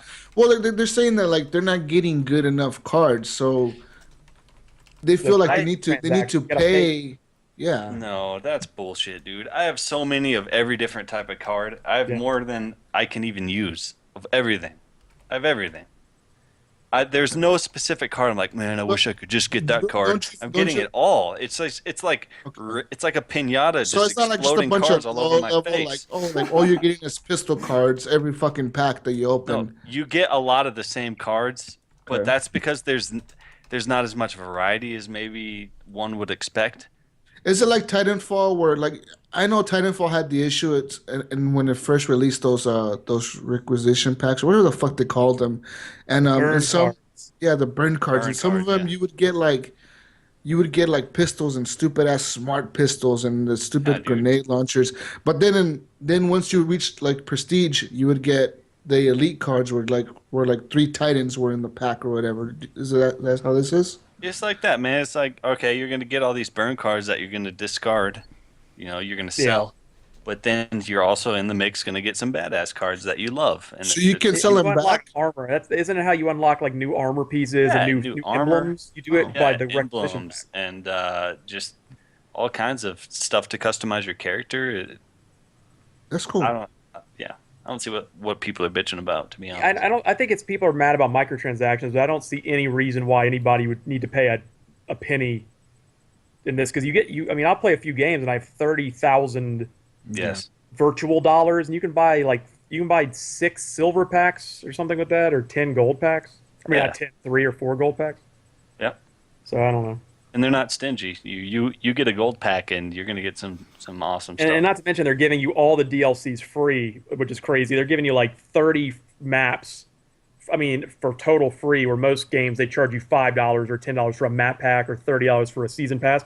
There's no Halo season pass. Everything's free. That is fucking cool, man. They don't want to. They said they don't want to. They're trying to really make this a competitive game, and they know that map packs segment the audience because they know 45% of the people buy it, and the rest of them don't. And all you've done is split those people up. They can't play each other. So they don't want that to happen. So they're just giving it all. And I mean, next week they've already announced big team battles getting added in like just a few days. And That's one of my favorite modes. Yeah, and that's really missing. They're going to put that back in with four new maps are coming with that, and along with quote unquote juicy vehicular combat. a bunch of tanks. Oh my god, you had me at juicy. It is the tanks missing because you get tanks in Warzone, but you have to buy them with the cards. They definitely need big battle where they're just there on the field. World of Tanks Halo Edition coming soon. Everybody knows the Scorpion parts are the best parts of Halo. Like, when you're playing co-op, everybody on your team is racing for that Scorpion, and if you don't get it, you really feel like you're missing out. Everybody knows that. Yep. That's fucking awesome, man. I give, 343 is really doing something different here. They're releasing DLC for free. It's a smart move by Microsoft. It's a smart move by 343. It gets a lot of fans. But do you guys think that Halo is a system seller at this point? Because I don't. I think that everybody who is a Halo fan who would have bought an Xbox One because of Halo would have bought it at launch because they know Halo is a Microsoft property. Right. And they had Master Chief Collection a year ago. Yeah. I think Halo 5 is good enough to sell systems. You think it's a system seller? I do. I feel they have I think they have a 10 out of 10 multiplayer. But the problem is their 6 or 7 out of 10 campaign sort of brought all the scores down. So if they had a campaign as good as the previous campaigns, they could have had a higher overall score. But I think here's the thing: multiplayer, I think it's about as good as it's ever been. Even though the campaign falls short, the scores are still pretty good. So that just tells you how good the multiplayer is. It still seems solid from what I've played. It runs perfect. It looks good. The graphics are great. The mechanics are amazing. I think it's just the plot. Isn't basically just the plot sucks? Is that really the problem? For me, I had a blast up until the end, and it's like when the end happened, suddenly I was just like pissed about what I just Is it like an abrupt ending? Like it kind of like ends like on a cliffhanger? Okay, imagine you're watching Lord of the Rings. Mm-hmm. The first Lord of the Rings. I'm bored. I'm falling asleep. I'm not even going to say you're in the middle of the first Lord of the Rings. Imagine you just watched the Fellowship of the Ring and then the credits rolled. Okay, I'm falling asleep. That's what Halo 5 felt like. Does this end like when Master Chief was about to go blow up that fucking thing and he like jumps out of the ship with the bomb and he's like fucking floating through space? It ain't even that epic, man. It's not that epic? No, it just like ends even. like oh, you just killed this guy. We're about to go to this other planet. No, it's and like, oh, you just fought a bunch of Prometheans. Roll the credits. I hate those Prometheans, the second man. one that you had Chief on the ship, and I thought he was like I'm gonna finish this fight, and I thought we were gonna have this amazing sequence of him like landing in the street, and, like eating, and also just the credits rolled. You're like, whoa. Yeah, I remember that. But everybody was so pissed. Even my wife was sitting on the couch next to me, and I look over at her, and she looks over at me, and she was like, "Is it over?" And I was like, ending? "It is, I think." She's like, dude, "Really?" And I'm like, "Yeah." Look, you only have to wait till about 2018 to see the continuation. Oh, thank God. Only 3 years. That's not that long. First on the new Xbox One version 2. The Xbox 1.5. Yeah. Mm-hmm. But yeah. And I love the Halo 4 campaign. People rip on it. I thought it was one of the better Halo campaigns, personally. 100% agree. I loved Halo 4. I don't know why people are so down on it. Because it was different, and they bitch if it's different, and they bitch if it's not different. Those are just the people you can't make happy. I think everybody's just used to fighting as Master Chief, and everybody's used to being him and being a big badass. And switching to Locke kind of throws people off. Locke's a big badass. What are you talking about? Locke is a badass, but he's not Master Chief, dude. Let's be honest here. He is. When Locke and Master Chief fight, that whole scene is just awesome. Locke is not Master Chief. He's like Master Chief's apprentice or some shit. He's like not Master Chief. What's up with he's a their noob. names too? Like it's funny how you have the main guy they're all Spartans. They're all Spartans, and he's like, my name is Master Chief, and it's like these are my fellow Spartans. This is Fred. This is Linda. Well, he's John though, isn't he? Yeah, he's John. Master He is Chief. John, but everyone calls him Master Chief, and it's like, hey, Spartan Fred. Like Spartan Fred. That's actually a guy you play as in the game, Spartan Fred. And then there's Spartan Linda. There's a Spartan. They all I have got good an Aunt Spartan Linda. I mean, that's not a joke. I was like, and I said they should kill Master Chief and Locke, and then the hero is just Fred. The rest of I like that. Hunt the Fred. Fred. Hunt the this, Fred. this Christmas, Fred is back. And it's just like Freddy Cougar in a Spartan armor.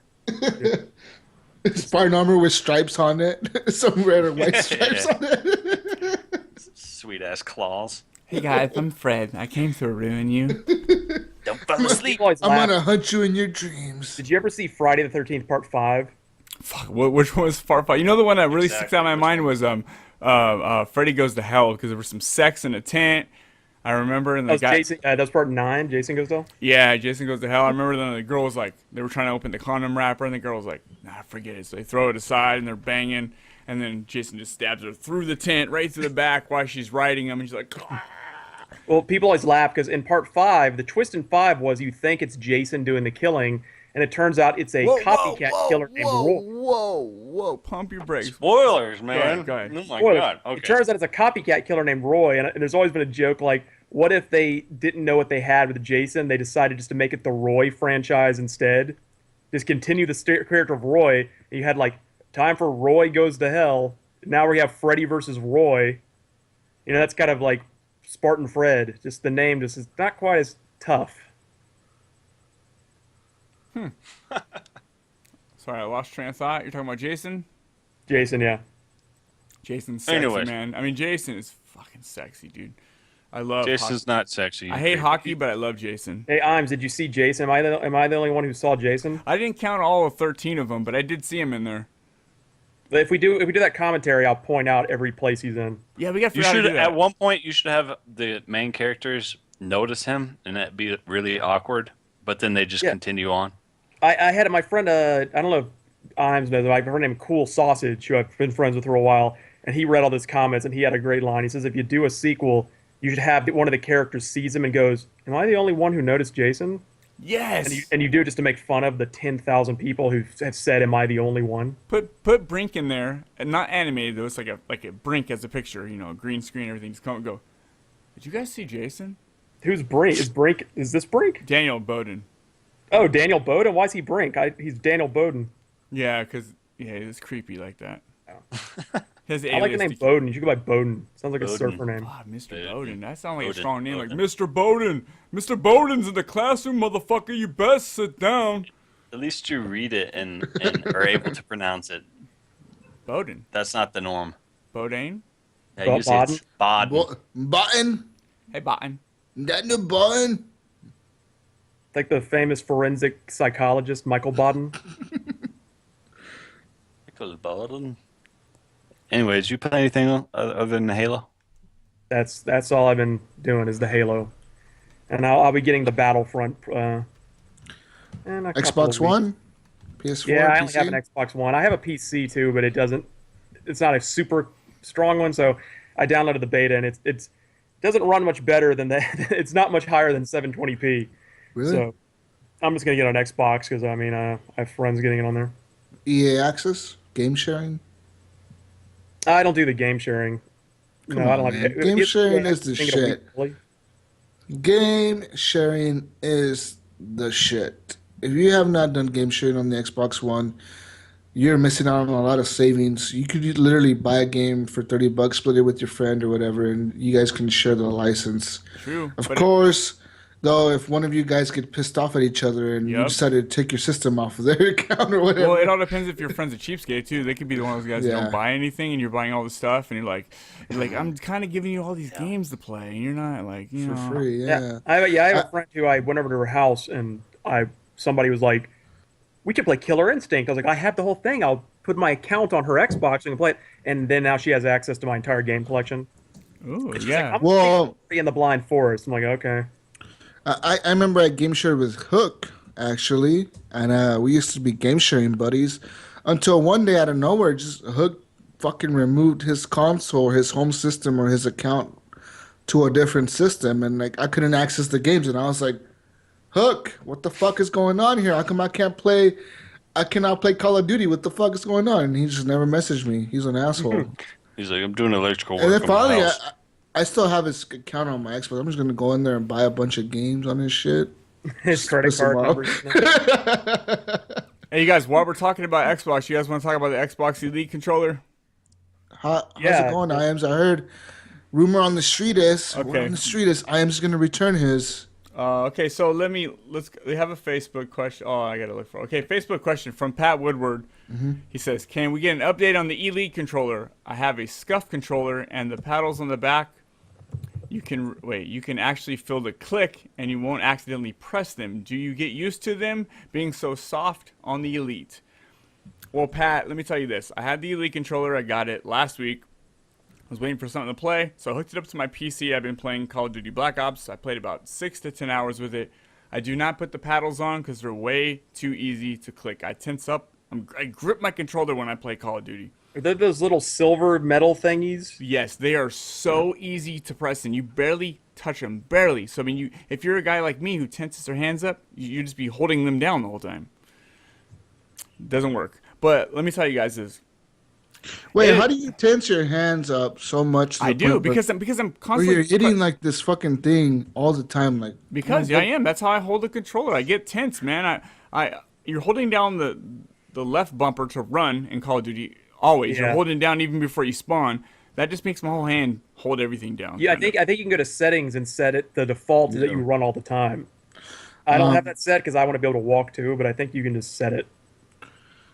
There is a Um, game like like the that. white yeah. stick. somebody, Titanfall has that. yeah, somebody on our Facebook group was saying that they have the Scuff Gaming, which Scuff actually got a. That's Pat. Yeah, they're now patented by Microsoft. So now, are they the ones that do the exclusive Microsoft controllers now? Is it Scuff Gaming? I'm not sure, but I thought What they are their designed the gaming- Elite controller. Yeah, they designed the Elite controller basically, and they had the patents to the paddles, and Microsoft bought out the patents, so they bought the company, so they fucking got the patents to the paddles. But this guy was saying that on the Scuff Gaming controller, you actually have to click the paddle. You don't have to touch it. You just click it to press the button. Is it different on the Elite controller? it's just really easy on the Elite controller. So let me break it down like this. The controller in my hand feels very, very, like, it feels like a quality product. It has weight to it. It feels like I'm holding something that costs $150. It's not worth $150 to me. I've boxed it up. Yeah. It's in the background. I probably can't see it. It's boxed up. I'm bringing it back to Best Buy. I was playing for almost 10 hours of Black Ops 3, which is, I'll get into that in a second. Great game. So I was like, let me see if this controller is actually more accurate than the original, the factory one. So I unplugged it. I set it up. Which on my PC now I bought the wireless adapter for my PC. So now I can run like a Xbox control wirelessly to my PC. It feels just like a console. Works like a charm. It works like perfect. Like you guys have no complaints with that. That's worth the $25. But I plugged in. I hooked up this one. My original one, the original day one edition Xbox controller. My accuracy was way better with this controller. There's a lot of cool settings with the Elite controller. It feels really nice. The grips feel nice. The bumpers are really easy to press. I love that. It has those the changeable thumbsticks. The ones that it comes that are taller. I don't understand. I tried playing like that. It's weird. It just does not work for me. So there's no need for me to have this for $150. Yeah. Plus, Did you at least attempt to adjust? yes, I joysticks? did all. Yeah, I went through the Xbox accessories app, and I've done all that stuff. I changed. There's intense, there's default, there's smooth, there's instant. I Okay, like. but shouldn't the Elite be as good as the default controller with its Better. basic settings, and then it just gets better when you tune it? Maybe Yeah. it's just the same, but either way, there's not a noticeable difference for me to want to keep $150 controller. And I bought it from Best Buy, Yeah. easy return policy, so I'm using it. The price that's the problem. That price, even though it's fancy looking and it comes in, it's like it reminds me. You remember that scene in The Wizard? Y'all see The Wizard? Yes. With Fred Savage. Yes. The scene where the guy opens like the metal briefcase and he's got a power glove in Yeah, it. Power Glove in all 90 games. Yeah, that reminds me of like that how this controller is presented. It's like you get it. It's like plutonium. Like you open this metal case and light comes out of it, and there's this elite controller in it. Yeah, it has a nice little case with it. It comes with a nice cord. It comes with paddles different. I mean, I do like the rounded thumbsticks. If I was playing a driver, it would be great. For a shooter, it does not feel right. What about the D-pad, like a fighting game? The D-pad, the disc on the D-pad, the new disc one. Oh, I fucking love that. But that's not worth $150, man, sadly. Yeah. But I really love that because your thumb fits it. It feels like a concave. It's like a nice plate. Like it just feels. So if you were playing a fighting game like Mortal Kombat, you would just be able to like, get those motions in. It'd be so perfect, man. But we need to get one of those for Sub-Z because Sub-Z has slow thumbs. And he does. He can't do combos. Even though his name is Sub-Z, he sucks at fighting games because he can't do combos because he has slow thumbs. And we might need to get him an elite. Yeah, you might. I mean, maybe, man. I mean, just for me, I'm like, if my accuracy feels better with the regular controller. Okay, plus for the elite controller, the little back plate right here, because I got one of those charging docks where you just place on it, and every time you pick it up, your controller is fully docked. The back plates are different. So What do you mean they're different? Their back plates are different. The slots, I don't know if you can see it. There's little slots on here. The slot pattern is different, so you can't use this on the elite controller. So which means I had to go spend another $25 to buy a plug and play battery. But you can use the plug and play like the play and charge kit, right? Yes, but it means I had to buy that. So altogether, I spent $200 to have that elite controller, and I was like, yeah, it's not worth it. There's not $200 value for me personally. That's more than a good arcade stick doesn't even cost $200. Yeah, so I was like, I'm just gonna use I'll keep my wireless adapter because that thing works like a charm for my PC, and I'll keep my Xbox One. I was thinking about just buying the Lunar White one because the Lunar White, Jesus, doesn't have grips on the back as well. Lunar White, it does, man, and I really, that's the biggest reason why I use it over my day one controller. Besides the fact that my day one controller, I want to keep it kind of like in a nice condition, because it's day one. But the Lunar White one, it does have grips in the back. It looks like the same exact shit you have. All the pictures you show me, it looks just like that. Yeah, because those grips. The Stormtrooper looking controller. It's like white and gold. Yeah, it's like Microsoft, white and has like the black and. Microsoft doesn't have the Star Wars advertising rights. Yeah. So they're actually using that Lunar White controller to like subconsciously connect to Star Wars. Nice. I didn't think about that. I like it. The grips are what the elite controller, what makes the elite controller feel like an elite controller to me. It feels really nice. Grips? Just the grips. Yeah, they feel good. I mean, it has weight to it. The grips. Then go and buy a Lunar White one, man, or buy. Do that. I think the Halo ones also have grips as well. Like all the Halo ones, I think the Forza one might have a grip on the back as well. Yeah, what I'm gonna do is I'm gonna go take back the Elite. I'm gonna go take back the plug and play charge kit, and that's $200 right there. I'll buy one Xbox controller. I mean, I have this day one edition, but I've literally had this since day one, so you could feel that it's been used. So I kind of just want a nice controller to have exclusively for my PC. That's really my. I think the down on my D-pad's a little wonky on my day one because I've played so many fighting games. Like when I'm trying to just navigate through the UI, I'll press down on the D-pad and it'll go doo-doo, like actually jump down 2 places. Oh yeah. Sometimes, and it's really annoing. Yeah. The day one controls had a lot of issues, man. I mean, they did a lot of updates after they released that day one system, where like it was like a few months after where they just had a completely new controller. Like, oh, this controller is updated now. We upgraded the bumper buttons and we upgraded all this other shit. So when you actually play with like a Lunar White controller and you switch back to the day one, you can feel the difference. The day one feels kind of cheap, I guess. Are you saying the hardware is different? Yeah, it feels different. It feels like sure? Yeah, man. On the day one, if you click the bumpers, they don't feel like you click them in as much as you do on the new those controllers. bumpers were bizarre. They took a while to get used to. Dude, that right there, you just made me happy because that's what I loved about the Elite controllers. It was much easier than this like. Yeah. You got to put your fingers on the outside of the bumpers and press it. It's weird. It's very weird. Yeah. I got used to it now, but when I first got it, I was like, this is bizarre. Did you guys play Saints Row? Because Saints Row, you had to hold the bumper to fly around in Saints Row 4. Oh, it hurt my feelings. Not my feelings. My fingers were. were jacked up, man. Your feelings were jacked up. My feelings were jacked up.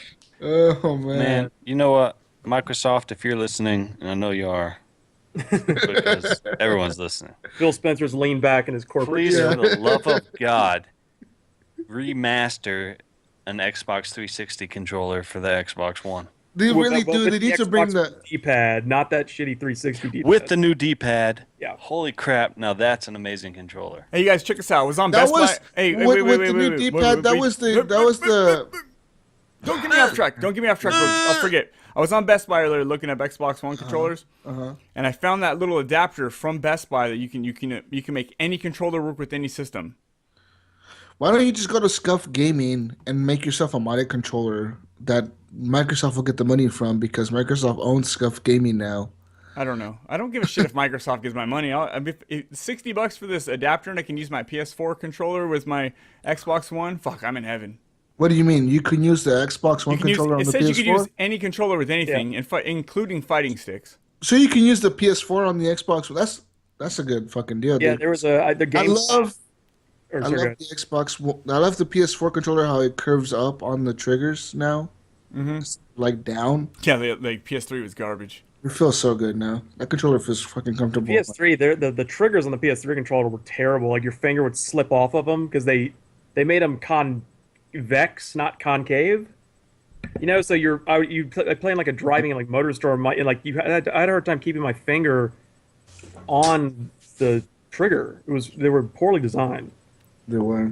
They were need just to the curve PS2. out, not in. What I'm saying. They kept the PS2 design, which kept the PS1 design, which was not really that great. I mean, Yeah, once we had the PS4 Xbox, controllers never changed in 20 years. I mean, once we had the PS3, the Xbox 360 controller was like, this is the controller for first-person shooters for all those games, and it became the standard for everything. Ain't nobody got time for that. You don't got time for that. And what I was gonna say about your adapter, yeah, GameSpot they want to do a test about a resolution test the other day where they hooked up like 4 games, one on a PC, an Xbox, and a PS4, and put them side by side just to see if anyone can really tell the difference in resolutions. And how they got around it was they had that adapter you were talking about, and they had a PS4 controller running all 3 games, even the Xbox version and the PC version, because they were using that universal adapter. Ted, I see where you're going, man, but I'd love to tell you that I didn't try Battlefront on all 3 consoles, and you can tell the difference, man. Oh, I'm not going with that at all. I was talking about the adapter. Okay. Trust me. I'm sure if you put Battlefront at 720, 900, and 1440, yeah, you can tell the difference if you put them side by side, especially. Yeah, but if you just sat someone down and didn't tell them, it's a placebo effect. You just sat someone down and didn't tell them what they were playing, you wouldn't tell. That's the thing. If I was just playing it and not thinking about it, I don't think you know. But if you say spot the difference and you're looking for it, yeah. True, but you know what? I'll tell you what. I'm playing Call of Duty Black Ops 3 right now on PC because on PC it was like $35. I played it on PS4 and it looked better on PS4. I guarantee you it looked better. I'm playing it at 1440p on PC and it does not look as good as the PS4 version.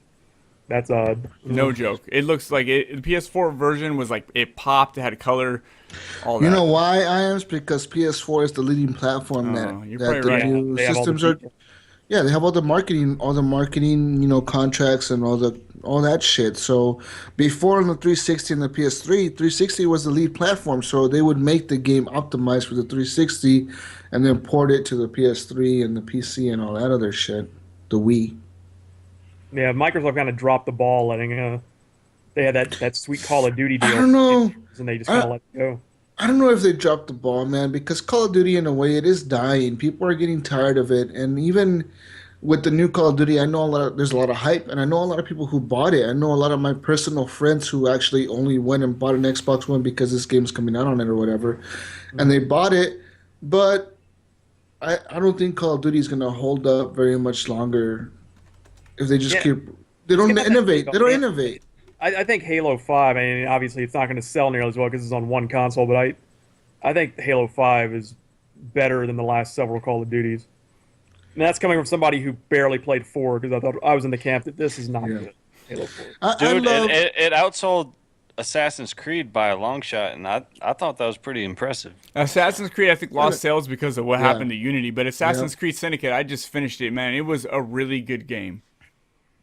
I actually, to be honest with you guys, I actually got to play that game this week, and it was because me and Iams were using a function only on PlayStation 4. That's right. It's called forgot. PlayShare, where Iams was able to like invite me to his like PS4 party. We were chatting, and then all of a sudden it said like, "Oh, this person wants to give you control of his controller," and it would just like load up, and now I was in his game, playing his game through my PlayStation 4 through the internet. It was kind of crazy. Were you both naked? Yes. Yeah, we were naked, I figured. and we were both riding the carriage through the city, naked. Yeah. You guys think Microsoft didn't maybe let Halo go because they have? I mean, let Call of Duty go because they have Halo this year, and they're like, why would we throw our marketing behind Call of Duty, which is just a direct competitor to Halo, and coming out a week later? Well, you You know, know, it, put like it all even Halo. even Halo 4 came out a week before Call of Yeah. Duty, so it's not Yeah. like it's not a big difference. I But just think that that Activision saw the numbers that PlayStation 4 was pushing. Because you look at sales, man. PlayStation 4, I don't even know how it's selling so fucking well. I don't. Yeah, But it's that system is selling like it already sold almost 30 million systems in 2 years, man. And yeah. I don't think Xbox One is even halfway. I mean, let's say Xbox One is halfway. Let's say Xbox One has sold 50 million, and they're both outpacing their old generation systems. Yeah. But the PS4 is like really outpacing the PS3 because the PS3 was losing on the 360 against the 360, but now PS4 is selling more than the Xbox One, and the Xbox One is still selling more than the 360. You know the PS4 is selling crazy numbers, and I don't even know how they're doing it. They're I don't doing get the it. phenomenon. I mean, it's a nice system, but what is it that is making it sell so much? I mean, what the Order 1886? I mean, I don't understand why people have flocked to it. No, Is it I. remember the Wii? How the Wii sold just on the hype, kind of. I think it's the hype of the 1080p. Honestly, I honestly think that PlayStation 4 jumped on they jumped on the bandwagon of being cheaper at launch. So they were $399 at launch. That was a big plus for them. That was the biggest plus for them, I think. And then once people that bought the PS4 realized they were getting better games than they would have gotten on the Xbox One, that's when more people started jumping on board with the PS4. It's a shame. Like Microsoft's done all these great things to make the Xbox One better, and they really have they're never going to fix the resolution problem fully, but they've done everything else right. And it's like no matter what they do, they're not ever going to catch the PS4. they So might, they dude. make the UI better. They're getting these good games or everything in the world, and it's like PS4 is still outsold in August, and they didn't do anything to even try to sell systems. They're just like we just put them in the stores. I hope and I hope Tomb Raider being exclusive pushes some consoles because I would just love to see them be neck and neck. But it also gives Microsoft a good enough reason to keep putting out stuff, keep doing stuff like trying to lock down Tomb Raider as an exclusive. I mean, if they weren't, maybe that wouldn't have happened if they weren't so far behind to begin with. But I'm glad they are getting it because I mean I'm getting it on Tomb Raider, man. I can't wait for Tuesday. Everyone's excited about Fallout. I'm excited for Tomb Raider. Yeah, and they somehow got Tomb Raider to 1080p on the Xbox One. I don't know what witchcraft, what a technomancy, as my friend says, they used to do that, but they did. Hey guys, I just want to give a shout out to some really cool names in our Twitch lobby, which is I Hate All People on Twitch. That's a fantastic name, dude. I gotta say. And also, what is it? I rip one in your face. Where's that name at? Like, man, that's fantastic, dude. Like, shout out to you guys, man. Thanks for joining the chat. I know you guys are new. But Call of Duty, guys, I'll talk a little bit about Call of Duty Black Ops 3. I've only played multiplayer, and I'm hooked, dude. I'm just No campaign? No, not yet. I haven't played a campaign since it's been a couple games. Wait a minute. You haven't I played a liked campaign the last since one, man, when? with Spacey, that shit was good. I haven't played a Yeah, you Vest press Warfare or X to Ghost. pay respects. Press X to pay respects at the coffin, and like.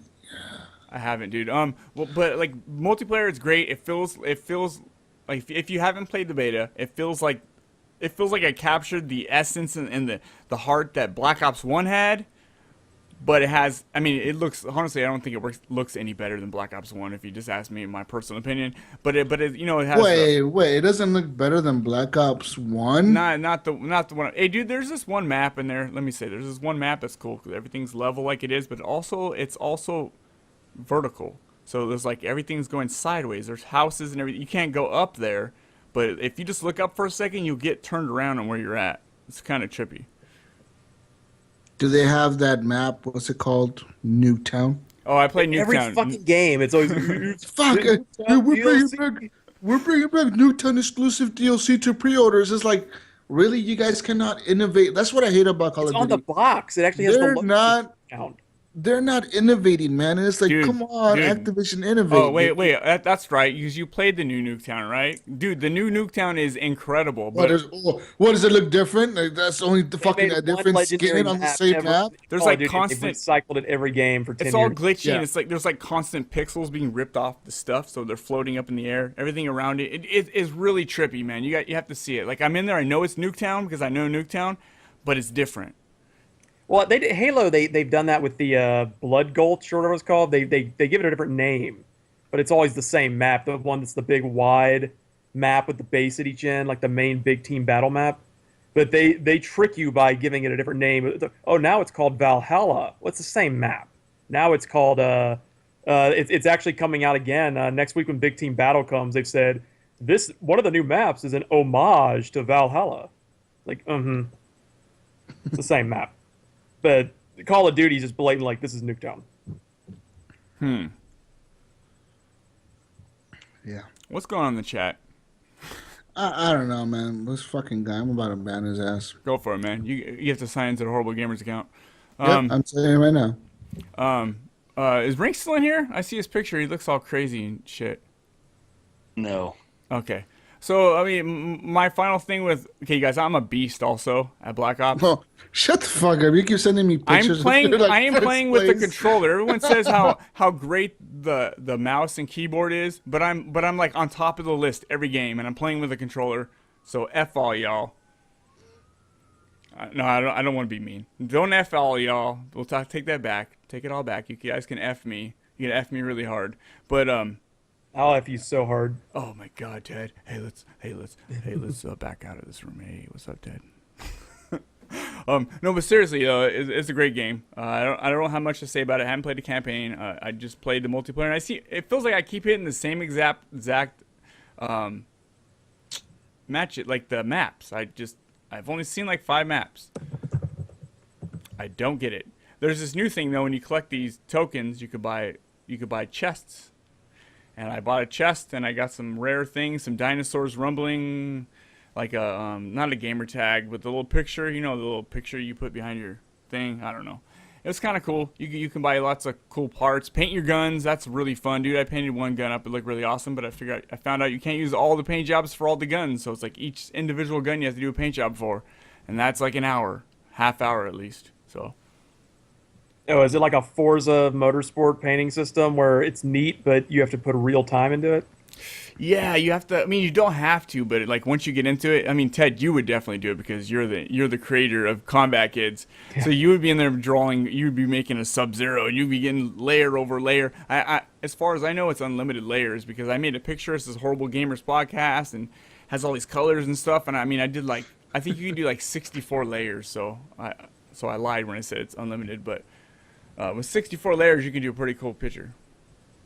It's not cool to lie. Yeah, I just realized it after I said it that I remember it said like 26 out of 64 layers. You shouldn't lie about things like that. Yeah, so, you're talking about your amazing picture being ineligible to represent. Oh yeah, it said I could not use it because of profanity. It said Horrible Gamers Podcast. So I changed one of the R's into a lightning bolt, a skull, and a knife, right? I made that into an R, and then it was fine. It worked. What is it? Is there a letters that happen to be in an order that looks like something bad, and it's picking up on it? I feel like horrible? if you all right, those Magic Eye books that were like the big thing for a while, years ago?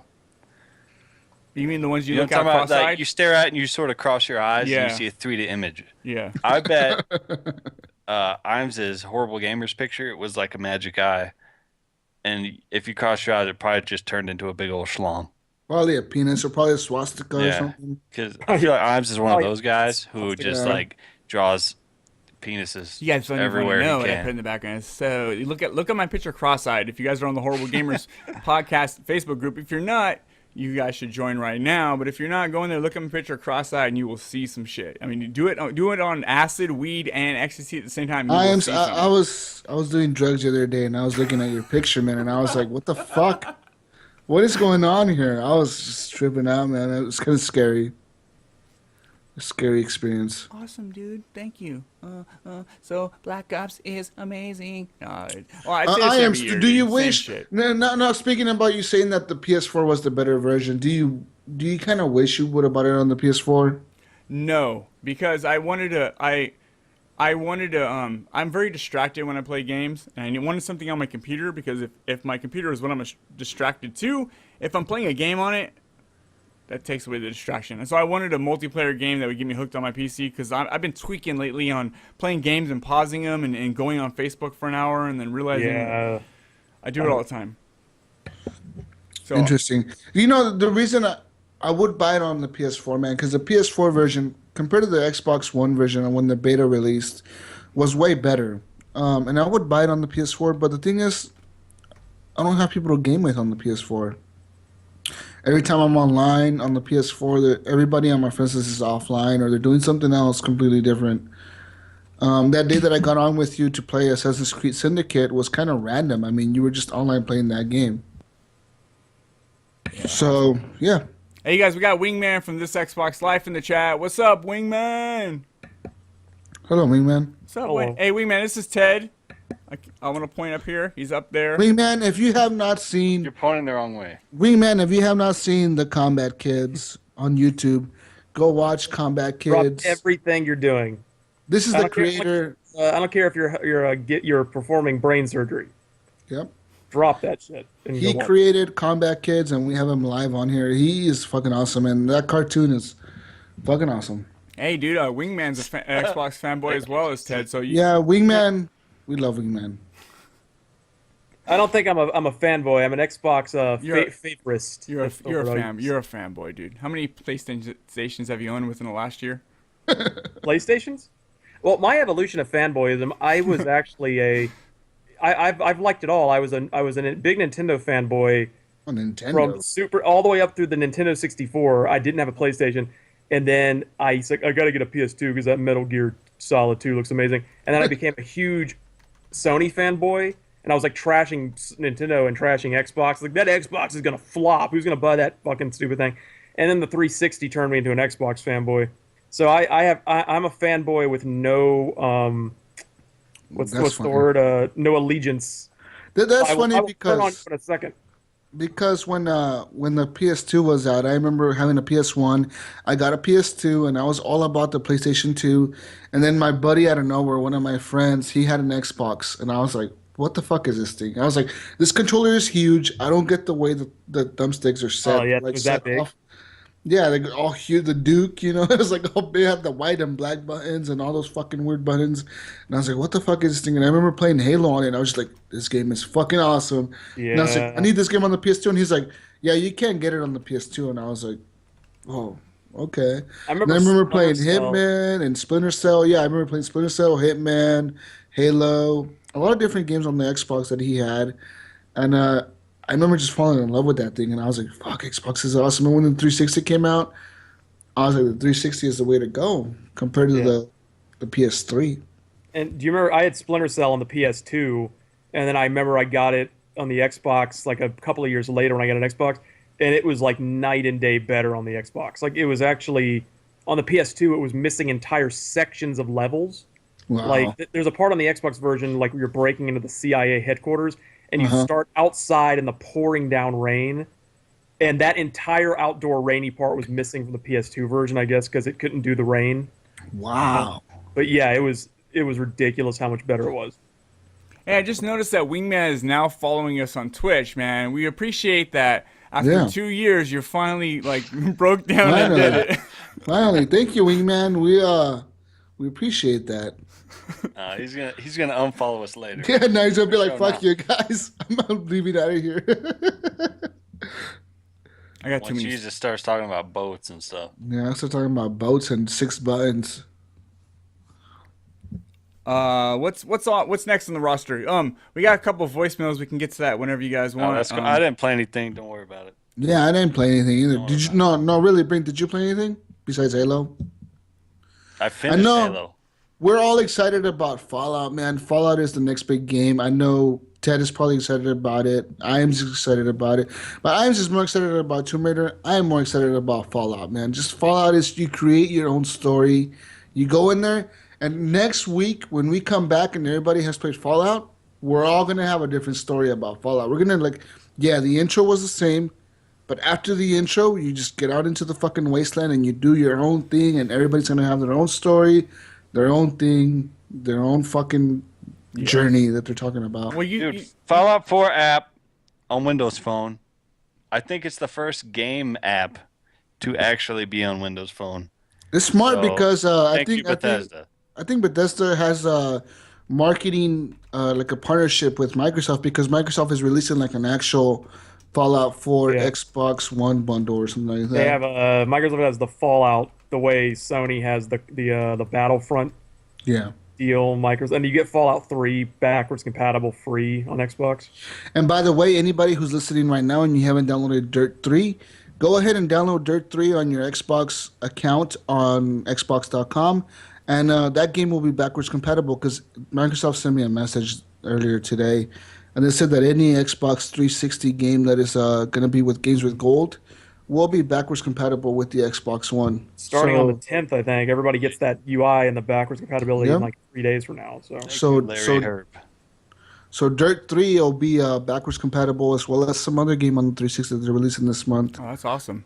That's fucking cool, man, because now we're getting, you know how everybody's saying the PS4 gets 6 games or whatever every month or 4 games every month because they could play the PS Vita games or whatever the fuck they could play.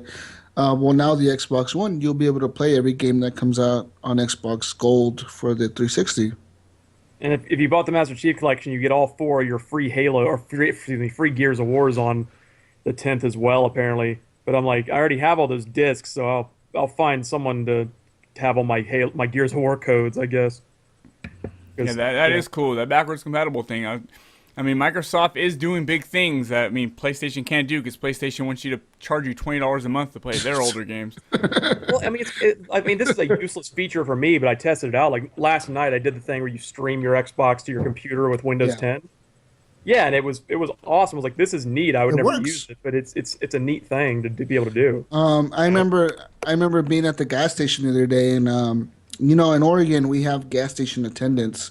So I was in there buying some cigarettes, and I was looking at the gas station attendants, and he was talking to this girl that was working with him, his coworker, and he was like, she was talking about Call of Duty Black Ops or something like that, Black Ops 2.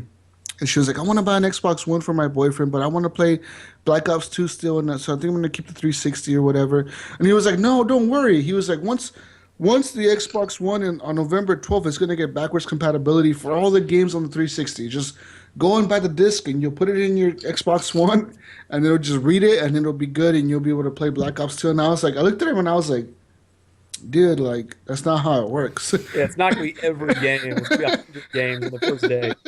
I was like, on November 12th, if she goes and buys an Xbox One and tries to put her Black Ops 2 disc on there, it's not gonna work. And he was like, no, that's how it works. I was like, no. I was like, you need to learn how to read your fucking news or go to Xbox.com because that's not how it works at all. I was like, and we don't even know they haven't even put the list out of what the 100 games Yeah. are. There's some we know, like Mass Effect 1. yeah. What about 2 and 3, and Gears of War and whatever, but Well, that list that there was a list that was leaked on another Facebook group, and I know Brink posted it to our group. I know Rob posted it to our group, and it has a lot of games on there, and it has one of my favorite games is Civilization Revolution, which is like the only Civ game ever made for like a console. And I fucking love that game. If that game is on that list, I'll be playing the shit out of that game next I week. hope they get like Vanquish is a game I'd like to play. I don't even have my 360 hooked up, but like Vanquish would be called Alan Wake. I think Yeah. they'll get the big ones. Like Alan Wake is one of Microsoft's biggest exclusives. I Yeah, think, you or one of think. the best ones. Do you guys think that Microsoft was going to release a 360 store on the Xbox One? So like, you go on there and you can buy old titles that are backwards compatible for like a cheap price. They should maybe because if you use the backwards compatibility on the 360, I mean on the Xbox One, it just turns your Xbox into a 360. Like Yeah. literally the 360 UI and everything comes out. It's kind of neat. Hmm. So I mean, so I think if you access the Xbox, can you access the Xbox store through the 360 menu on the Xbox One? That's what I'm thinking. They're gonna like update it to support that, or like just have like an Xbox 360 backwards compatible store or something. I don't know. Hmm. Hey, you think, man? That's more money. Why not? We Yeah, shall. I mean, have. if they Microsoft release needs games for like money, $5, Evan. yeah, they release games for like $5, $10. Well, that People are won't gonna buy happen. them. They'll be normal price. Let's be honest. No way. There's not gonna be games on the 360 that are like $60, dude. There's They're no still way. 20 though. 20's like the 20, yeah. Man, I was disappointed when I saw that list Why? because there was no Battlefield Bad Company 2, Battlefield Bad Company, Mass Effect 3, Mass Effect 2. They It gotta might get be the that, Mass Effect on, definitely. It might be that EA is trying to remaster those, or maybe they're trying to just say fuck it and move on to the new Mass Effect that they're going to release next year, or they're going to announce next year, or whatever. You know they're gonna put out their 1080p HD Liberty Blobbity Mass Effect collection. I hope so, man. The lead into the new game. so. They're gonna do that. We need that. We've been needing Definitive that. 420 69 edition. Yes, sir. You guys, we got some And voicemail. You it'll guys have want to play 'em? you buy this, you get exclusive Hold on. beta access. You're gonna get even if you buy because that exclusive access shit is bullshit. Yeah. They Play always say the you can beta buy just to get the beta alpha access, so you can get it. exclusively. Yeah, of course. And then people always get into the beta even if they didn't buy it. It's just a load of crap. You know what, dude? I wanted to get into like the Overwatch beta, Blizzard's Overwatch beta, and I never got into that. I really wanted to get into Need for Speed's beta, and I never got into that. I mean, that could have got me to buy it. I mean, now that it's came out, everyone's kind of like meh about it. But I mean, if I could have played it and liked it, but now I have like no interest because they didn't let me in their beta. Damn it! What the hell? I'm gonna red box that game so hard. I'm gonna red box that game so hard. I'm gonna return it with Red box scratches. If any game has ever been a red box game, that's the one. Yeah, that makes sense. Need for Speed though, I could put a lot of time in the Need for Speed. A Redbox game to me would be like Transformers, that new one. Okay, guys, I have some voicemails. We're gonna play some voicemails. I got 3 of them. I'm not sure exactly what order they're in, but you guys will hear it once they play. If you guys want to leave us a voicemail, 504-475-4497. You guys can leave a voicemail, and we will play them just as I'm about to do right now. I'm going to play the newest one, which I think is from Wingman, since Wingman is in the chat. Let's see what horrible things he has to say. You guys suck. Here we go. Yo, what up, horrible gamers? This is Wingman709 from this Xbox Live. I'm watching you guys live on Twitch right now, and I decided I'm going to call in my question and see if you actually put it on the show tonight. So here's my question. Are you guys excited for Rainbow Six Siege? I was originally not, but I love Terrace Hunt so much that I ended up pre-ordering, and I recently had an opportunity to see it more recent, and I'm loving it. I'm excited for December 1st. So you guys buying it or not? Later.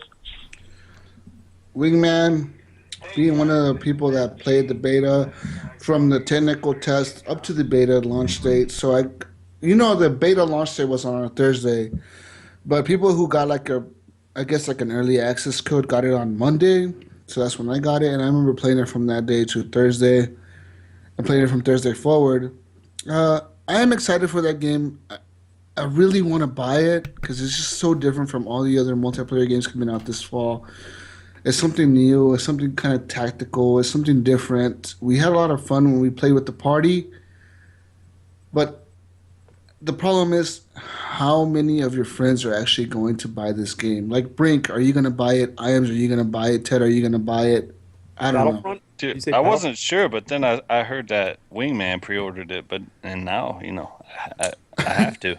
See, no, Siege. but seriously, man, like when we were in a party, Brink, you were I think you were with us, and there was Wingman, you, me, a few other community members, and we were all playing together. We were playing as a tactical team. It was fun, but playing with randoms, it was not fun. I remember playing with No. randoms, and I was like, "What the fuck am I playing? These people are not even following like any kind of direction or rules. We're That's all me. just kind of going to different windows." That was me, and you're the guy who was yelling at me, you fucking asshole. yeah. I couldn't even have no fun because everyone's making me feel bad. Like, why aren't you Good. bugging? Didn't you see that guy? I'm like, yeah, I'm in this new game. I'm in a house. I'm claustrophobic. What am I supposed to do? And there's It's a guy hard, yelling at man. me. There's a guy yelling at me. This game is really tactical. If you get a party, when Wingman, it was me, Wingman, Carbide, Brink, and somebody else. We were playing in a party, and we were playing the terrorist hunt mode.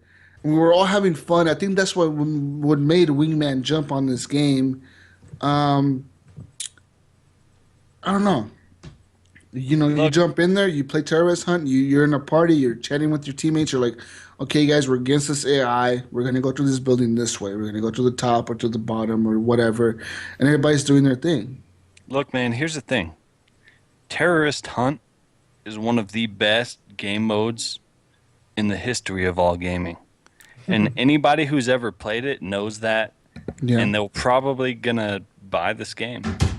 But for the people who haven't played it and don't know what it's like, they probably won't.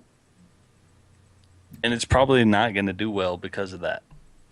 I don't know, man. Like, Wingman actually said there's a technical test going on right now, so they must have had out more those beta codes. Yeah, Gunny's playing it as well. You know, they have way too many like top tier multiplayers coming out this year. It's insane. Yeah. Well, the problem with Rainbow Six Siege is that it's coming out at the end. It's coming out at the very end of all the big games, man. Of the end of Battlefront, the end of Call of Duty, Halo. All the big first-person shooters are coming out. And when it first announced that it was releasing before all of the big shooters. It was going to release right before Halo, right before Call of Duty, right before Battlefront, but then they delayed it. And that's the problem. Because wasn't the beta like a total disaster, so they had to delay it a little bit? I don't know if there was the beta or if it was just their servers, or I don't even know what it was, but they delayed it until after all those games. It's not like they delayed it a week or two. They delayed it like December. It's like December. Who's thinking about buying a multiplayer game in December? Nobody, because everybody's already playing Call of Duty. Everybody's already playing Star Wars. Should have added a Or single Halo. player.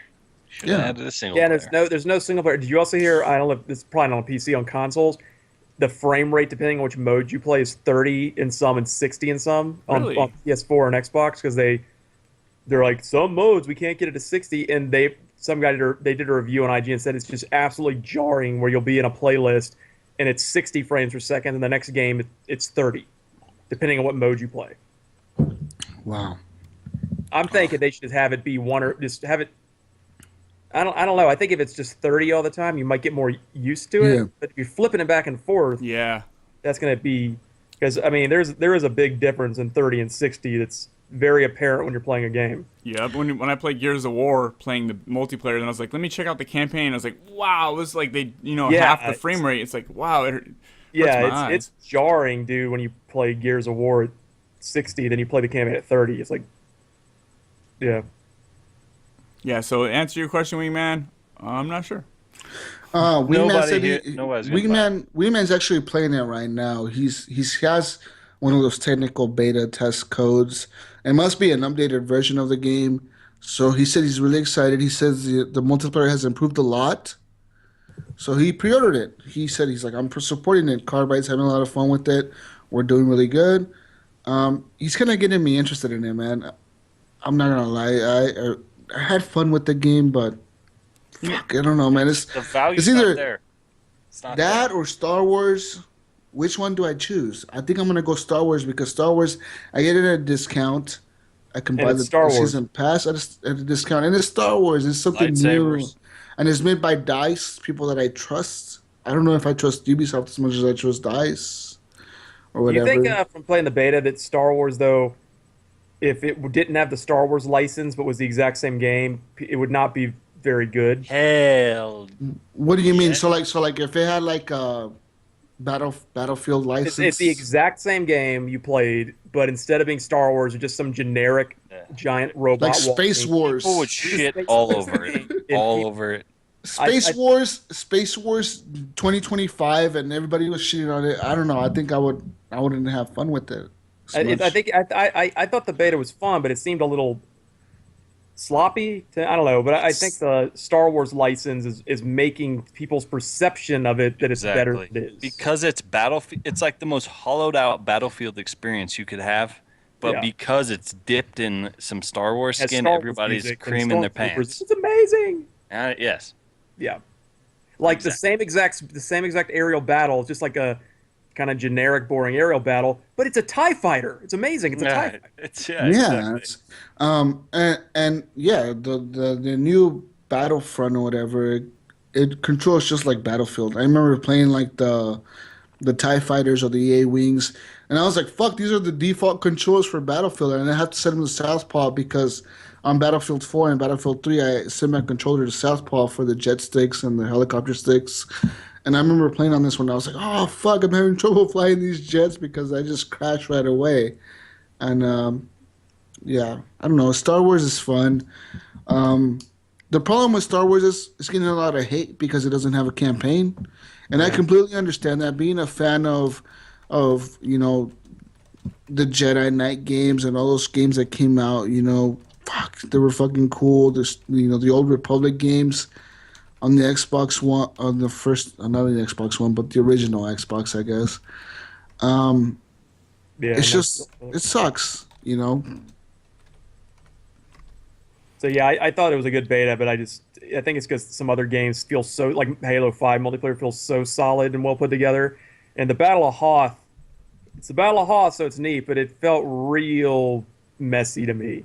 And the problem is a lot of it was because people just don't do the objective. Like, you're supposed to go to the terminals and capture those points, but people are just running around randomly shooting like they want it to be deathmatch.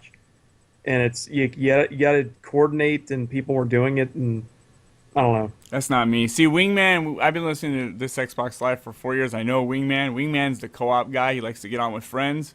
Me, I get in there solo, Call of Duty style. I just like to shoot shit, respawn. I'm hitting X to respawn before I even like have a chance to respawn. And like I'm in there. I don't like to coordinate. I understand why he wants Siege and I want Call of Duty. I just like Call of Duty because it's just like it just gets me wrapped up. But I don't want to coordinate with anybody. I don't want to talk to people. Well, I don't mind talking to people, but you know what I mean? Not if it's like serious shit. Like I can bullshit on, whatever. Yeah, I don't wear a headset or game. I don't talk. People get mad when you don't have a headset on when you play with them. They're like, just randoms, like, does nobody here have a headset? Hey, bro. Boys wear a headset. Hey, bro. I don't wear a headset because I don't want to listen to people like you. You got a headset, bro. Yeah, real. He's like, this is bullshit.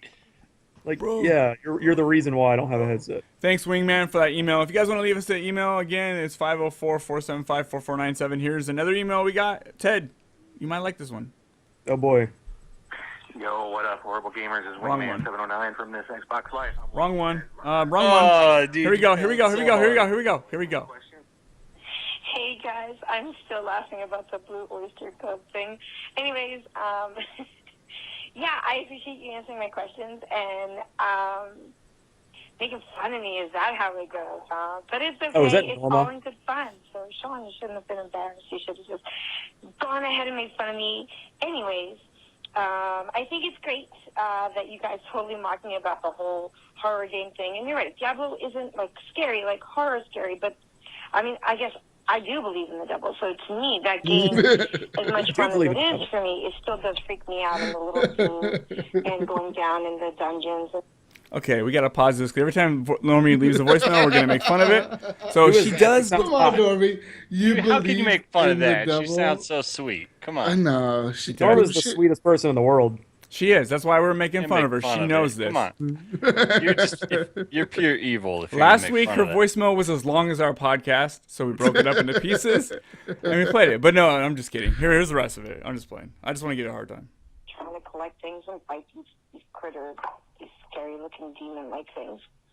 So, guys, here's a question for you. And I asked this on Knuckle a while ago, but I'm going to ask you guys this question.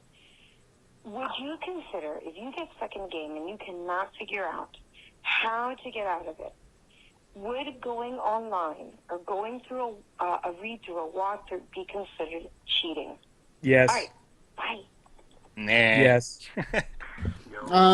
If you were Thanks, stuck Normie. in it, like, let's say you're playing Dark Souls or whatever, and you're really stuck on this boss or whatever, and you're trying to get past this character and you can't beat him. I don't know if I could blame you for going to YouTube to see what the weaknesses are of this person, you know? If you're about to quit playing the game, if you can't, like we've all been there, but I think I generally try to avoid it because I feel like if I use a guide for anything, I feel like like God of War 1, I love God of War. There was one part of God of War 1, I was like, I cannot figure it out, and I had to use a guide, and I swear to God, it's haunted me. Like I fucking tainted God of War 1 because I used a guide for one scene. And of course, when I looked it up, it was just completely obvious what you were supposed to do. And I Don't was you like, love when you go to the guy and it's like, push the red button? It was this Oh my God! going around in a circle. This giant thing is rolling, and I was like, all you had to do is jump on top of it and run across to the ladder, and I couldn't figure that out. And I was like, oh my! And it's always like bummed me out because I love that series that I tainted it. May he who has never looked up the guide cast the first stone. Hey, dude, I look up. Okay. I go to YouTube quick. If it looks like there's a hard part coming, I'm on YouTube before I get to it. Like, no, I don't want to get stuck on anything. I was already cheated before. If I walk into like a tomb and I'm like, this might be a puzzle, I'm on YouTube. I was the guy who was playing like the Order 1886 on normal, and he was running against like one of those fucking wolves or whatever, and he was like, I gotta find a YouTube video. No, I played that on hard. That game, when it comes to puzzles and stuff, I'll look up stuff quick, man. No joke. You're gonna be playing Tomb Raider. You're gonna be looking up puzzles. No, not Tomb Raider, because I enjoy Tomb Raider to the point where I don't care how long I'm stuck in the game. I don't mind it. No joke. I love Tomb Raider that much. Like, but any other game like Soma, Soma I had the playthrough playing, and then I'd see what they did, and then I'd do it, and then I'd play it, and then I'd do it, and then I'd play it, and then I'd do You it. guys remember that app when Xbox first launched that you could snap a playthrough? Yeah, wasn't it a What the Machinima? fuck happened to that? Machinima? Yeah, it worked for Rise, and I Yeah, think it that was did. the only game it ever worked Why for. would you need it for Rise though? There's nothing to figure out. I just think Machinima. I used it felt one so time, good. man. I did. It was like pull the lever, and I'm like, fuck. Nice. Well, you guys, thanks, Normie. You know we all love you here on Horrible Gamers. We got one more voicemail. This is from Matt White. It is, Matt Geringer. Sorry, I convinced Matt Cowboy Way in the chat to leave a voicemail, so he did. Okay. What did he say? He said Jesus is a punk. Well, fuck. Here it is. Fuck him. Where is he? I'm gonna ban him right now. I I'm think gonna this is the ban one. him right now. Don't hate me if it's not. I'm pretty sure it is. Horrible Gamers is Wingman. Nope, that's Wingman again. Fuck, man. Just keep playing that one, man. No, You just love Wingman, don't you? no. How much did Wingman pay you for this? So here's my What's going on here? Are you guys Oh, I have. ready Oh, for Rainbow Six Siege? hey, Wingman, you're Come might as well on, just Wingman. on. Here you go. Wingman, just, Hey Come guys, on, this cut is that Matt shit off your G. nose. I figured I'd call you guys before I got too drunk. Anyway, the only question I can ask right now is how the hell did Gibbs get Fallout 4 early? I want to know how many guys he had to go down on to get that thing early. All right, you guys have a good show. That's it. The answer is 3. to be honest, we don't know how Ryan Gibbs from our Facebook. No names. We made up a name, Ryan Gibbs. Ryan Bagel. Gibbs. Ryan Bagels. Ryan Bagels. He a He got member the of the game BG? early. He's a member of the something group on Facebook, and we don't know how he got the game early. Maybe Tomb he Raider. owns a video game store. Maybe he works at one. We don't know. We don't even know if he lives in the United States. I don't even know where the hell he lives. Here's my theory, man. He's really good at Photoshop. They're fake pictures, Yeah. everybody. No. No, lives but in, he sent a fucking real picture, Arkansas, man. right? And he works at the No. Walmart, the Super Walmart in Arkansas. And they get the games when they first ship, and right he's in the away. back, dude, and he's slipping them in his pocket. No, man. I mean, he literally showed a screenshot of him like the disc of Tomb Raider, and then he showed a picture of Tomb Raider on his TV screen, like loading. Yeah, I Oh, saw. He was playing Tomb Give me Raider. 20 minutes, What? so I can see a picture of me playing Tomb Raider. No, he's for real getting it. He has got the Yeah. hookups, man. He's He got like some knows. secret underground cartel game Hey, hookups, man. Ryan, if you're listening, AKA Ryan, if you're listening, go ahead and send me early copies of like fucking Rainbow Six Siege and fucking Just Cause 3 or something. Just go ahead and send me those copies, dude. I'll Yeah, send you my address. $61. He was supposed to come on the show tonight and talk about those, but he says the internet was down. That's what hackers say. Yeah, that's their excuse. Yeah, but no, that's freaking awesome, dude. I'm so jealous. I would have blowed you twice just to play one game for 10 minutes, man. So, Tomb Raider. whatever. Just lay back, let me handle it, and let me play for 10 minutes. Just let me have control of just let me want to play it. Let me just watch. I don't give a shit. As you guys know, through some underground source I will not mention, I did get my hands on Gears of War 4. That's right. Oh, you did? That's Yeah, right. How was I've been Gears of playing War that, 4? you know. How And was the Gears of first War thing I 4? did when I called him was I called Ryan. I was like, dude, you're a bitch. Hey, Gears 4, son. So, I don't even care about the game. I just wanted to call him, say that. Then I threw it in the dumpster. Yeah, I threw it on the ground. It wasn't about the game. It was On the about ground, dominating stepped someone. on it. I don't even care. Guys, I think that's it for episode 77. No. You got more? Not done. Yeah, we're not. Oh, you got more? Go ahead. I don't even know. We still haven't talked about what I was played, what Jesus played, what I played. We played it. We got at least 4 more hours of podcast. I'll say what though, I did finish Syndicate, and I really, really like that game, guys. I loved so much about that game. It is an Assassin's Creed game worth paying the money to get it day one. I gotta tell you, Amsdale, playing on that game share or whatever on the PS4 was it looked kind of grainy, man. I don't know if it looks like that on the original version or whatever version you have. It's not super beautiful. No, it's not. Okay, so it must look like that then. I don't know. It's not that It bad. just looked like a 360 game or a PS3 game. It looked like Trisky? like a It's not a Tristy game because there's like 700 people in the crowd, and you have to push through every single one of them to get through. Did you say it's not a Chris Christie game? That's how Hook says Tristy. Trisky. No, I think it's a Chris Yeah. Christie, the Christy. video game. You go around Yeah, shutting Chris down Christie. bridges. Right at the game. Exactly, yeah. Okay, but for That's a real, political joke. does anybody have anything? Yeah, can I just say one thing? Yes, sir. For those of you who are like, I'm going to play Alien Isolation someday, but when I'm ready, be ready now, because you're missing out. I've been playing Matt that game, Bradford, dude. yeah, he loved. Remember That Oh, game's yeah. been giving me rashes and boils and hives and shit, dude. My butt crack's all sweaty. Those I'm trying to play it. those screenshots that you've been sending to the Facebook group look really fucking cool, man. You know what? That game's freaking gorgeous. I'm not a big fan of horror games, but fuck, that game looks fucking gorgeous. Wait till your wife and kids go to bed. Turn the lights out. Put your Some pants down, headphones unbutton on, your man. The lights pants, down low, Unbutton your without the pants. lube. Yeah. light some candles, and put No, on your but for real, that shit. Up in the back. It's intense, and it's. You know, I think that, other than Witcher, that's one of the best games I've played all year. Is it? Well, remember all that hate for Witcher that you had? I mean, What hate? you said that Witcher was too long, and you fucking In a hated good it. way. In a good way. No, you were like, I hate this fucking game. I In want a to good stop way. playing this game. I fucking hate this I never game. said that. No, you just made Yeah, it. you did. No, I can go back a few podcasts here and edit you into this one, and just be like, yeah, I fucking hate that game. This game is stupid. What the Never fuck said am I hated doing? that game. You know what game I do hate? What game? Batman. Fuck that game. That game is I- Dude, garbage. I have that game on 2 systems and I never hate it. even played it. I hate it.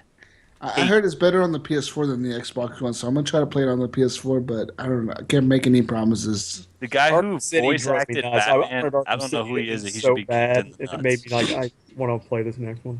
I was like, just please end. God, it's going on and on. Maybe if I just get my Batmobile. It's like just flying around that same city over and over again. Hey, Batman is still on the top list for this year.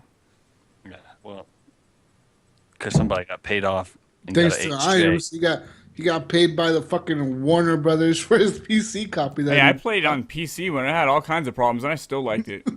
Didn't that finally come back out on Halloween Day? Or they put it back out. I think they really re-released it, but it still has problems. So they're like still offering refunds for anybody who bought it like after a certain date. It's freaking crazy. Guess I better get my Batmobile. So like you can beat it, and you can still ask for your refund, like full refund for your fucking game.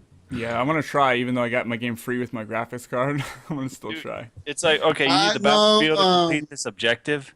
No, And I was so I listening summoned to the Batmobile. I fell off the map like 30 times. I did I once. was listening to another podcast, and they were talking about how they got it with their graphics card, and they reached out to WB, and they kind of mentioned like, hey, like I bought this game, but this game came with my graphics card, and they were like, whoa, we apologize, but we can't refund your money. No, they didn't reply. If you're talking about cheap ass gamers. Maybe, I don't know. Yeah, I heard it. They said they didn't reply. They just kind of went into the ether. They went into their stupid default response was like, we apologize for any inconvenience. Just that's what they're gonna give to you, dude. Are you guys ready to head out? No, man, we gotta give a shout out to Kennedy Inkle from the Facebook group. That's right. Flower Kid Nena. She started her own podcast, and it's called the Flower Cast. So big shout out to her. That shit is misleading, man. I'm just saying. Kennedy Inkle. What do you mean? What do you mean it's misleading with the Flower Cast? I don't get this. I mean, if I'm scrolling through the podcasts on my podcast player, Flower Cast, I sure as shit ain't gonna click on it. You're gonna garden and stuff. You want to teach you how to grow like. Yeah, it sounds like a gardening podcast, but it's not. It's probably a gaming podcast. Kennedy, we love you. Yes, gaming podcast. Kennedy, you should get on our show again and just be like, "Fuck you, fucking assholes." This is a gaming podcast. Yeah, come on here and let it be known. Yeah. At Flower Kid Nena on Twitter. Just like Ted said he was going to do it for a couple minutes, but now he's been on the whole show. Well, I've physically been here. Mentally, I'm all over the map. Okay, man. So before we go, Ted, tell everyone about where you can be found. Pimp your Combat Kids real quick again. All that good stuff. Zombiecast. Tedekin on Twitter, Tedakin, and on Zombiecast Mondays at 5 Pacific, 8 Eastern, and Ted on Instagram. Same name, Tedekin on everything, and on YouTube. And you can go and watch the Combat Kids cartoon. 205,000 views at the moment. So go watch that and tell me how much you liked it to make me feel good. And if you didn't like it, please don't message me because I feel bad. I tell you what, we have over 100 videos on our YouTube channel. We have about 10,000 overall views. Yep. That's how many I had until this video came out. So I don't know. You can do Halo Kids. Halo Kids, that would be Locke and Nathan Fillion and Fred, Spartan Fred. That'd be so dry. Let's do the backstory of Spartan Fred. The Spartan Fred backstory. It's begging to be done. For me, dude, in the next one you should put Laura Croft in there for 1 sec. It's like I'm in the wrong game. Gotta go, guys. Ted, for real though, man. For the next episode, you need to get me and Iams on there and just fucking do some crazy shit with the voice acting. Don't listen. Well, like I said, the goal would be to have everybody in there. So yeah, there'll probably be a bunch of people doing voices. Ted, take my top off. Get me on the show. We'll get Brink on there with his beard, and he'll just do like ruffling noises with his beard. Who's the crappiest character I can get Iams to play? I was like, you're gonna play Yeah, do it, man. You're gonna play Iams should play a shovel. A shovel. Who the fuck is shovel? Yeah, just a shovel. No, just a shovel. Oh, that's jacked up. So you just see my face on it, shovel. like that means I'm digging up the Yeah, dirt, yeah, guys. digging all Digging kinds up of the shit, dirt. All right, you guys, that is it for episode 77. Ted, dude, thanks for stopping by, saying I'm going to come in for a couple minutes, and you were here the entire show, man. We appreciate that. And we lost Rob. I don't know what happened to the King of Zed. He probably had to go do king stuff in this country. He probably jacked out to go watch Combat Kids 6 times. He probably did. Yeah. All right, everybody, find Jesus. Jesus walks a lot on Xbox Live, and the letter G, S-U-S, walks a lot on the PS4. And just go ahead and find me, add me on Facebook at Jesus Antonio Gonzalez. You're going to find a million of those people, but you'll find me eventually. Yeah, that was the longest way of saying that. You can find Brink of Eternity. You can find Rob, King of Zed. You can find Jim, CPTN, Space Hook. You can find me, They Call Me Iams. Also, listen to the Horribly Awkward podcast, please. Last week, I know you guys are Video Game Outsiders fans, and I had Matt Bradford on last week, and it was a really awesome show. But I want voicemails for the next one, because I think I might be on there. I don't know. Yeah, Jesus is going to be on tomorrow, and by the time you hear this, it would already have happened. It would already be on the feeds. But I would say leave voicemails, but it'd be too late. So if you follow us in the group, you've definitely seen that I drop voicemail things, and that's going to be fun. Jesus is going to show us all what a thug life really is. Yeah, and we're going to be streaming it live, I think. We're going to be streaming it on the Horrible Gamers Facebook. No, the Horrible Gamers Twitch account, sorry. Yes. Jesus never told anybody he's a male nurse that worked in Compton for 7 years. I did. I worked in Compton, South Central. Yes. I helped Easy to his pain. Coming straight out of Oregon, crazy motherfucking name Jesus. Easy E. You got the Easy E for his name. All right, guys. Thank you. Good night. Ted, give us a... This is Tedekin signing out. Ted, you need to do a plug for our show, man. We have somebody else already. We need you as a plug for our show. Okay. We'll do that right now when we end this. Oh. Do it. He said, what? This is Tedekin. Sign what? Signing what? Good night, guys. Good night. Yes, that was awesome.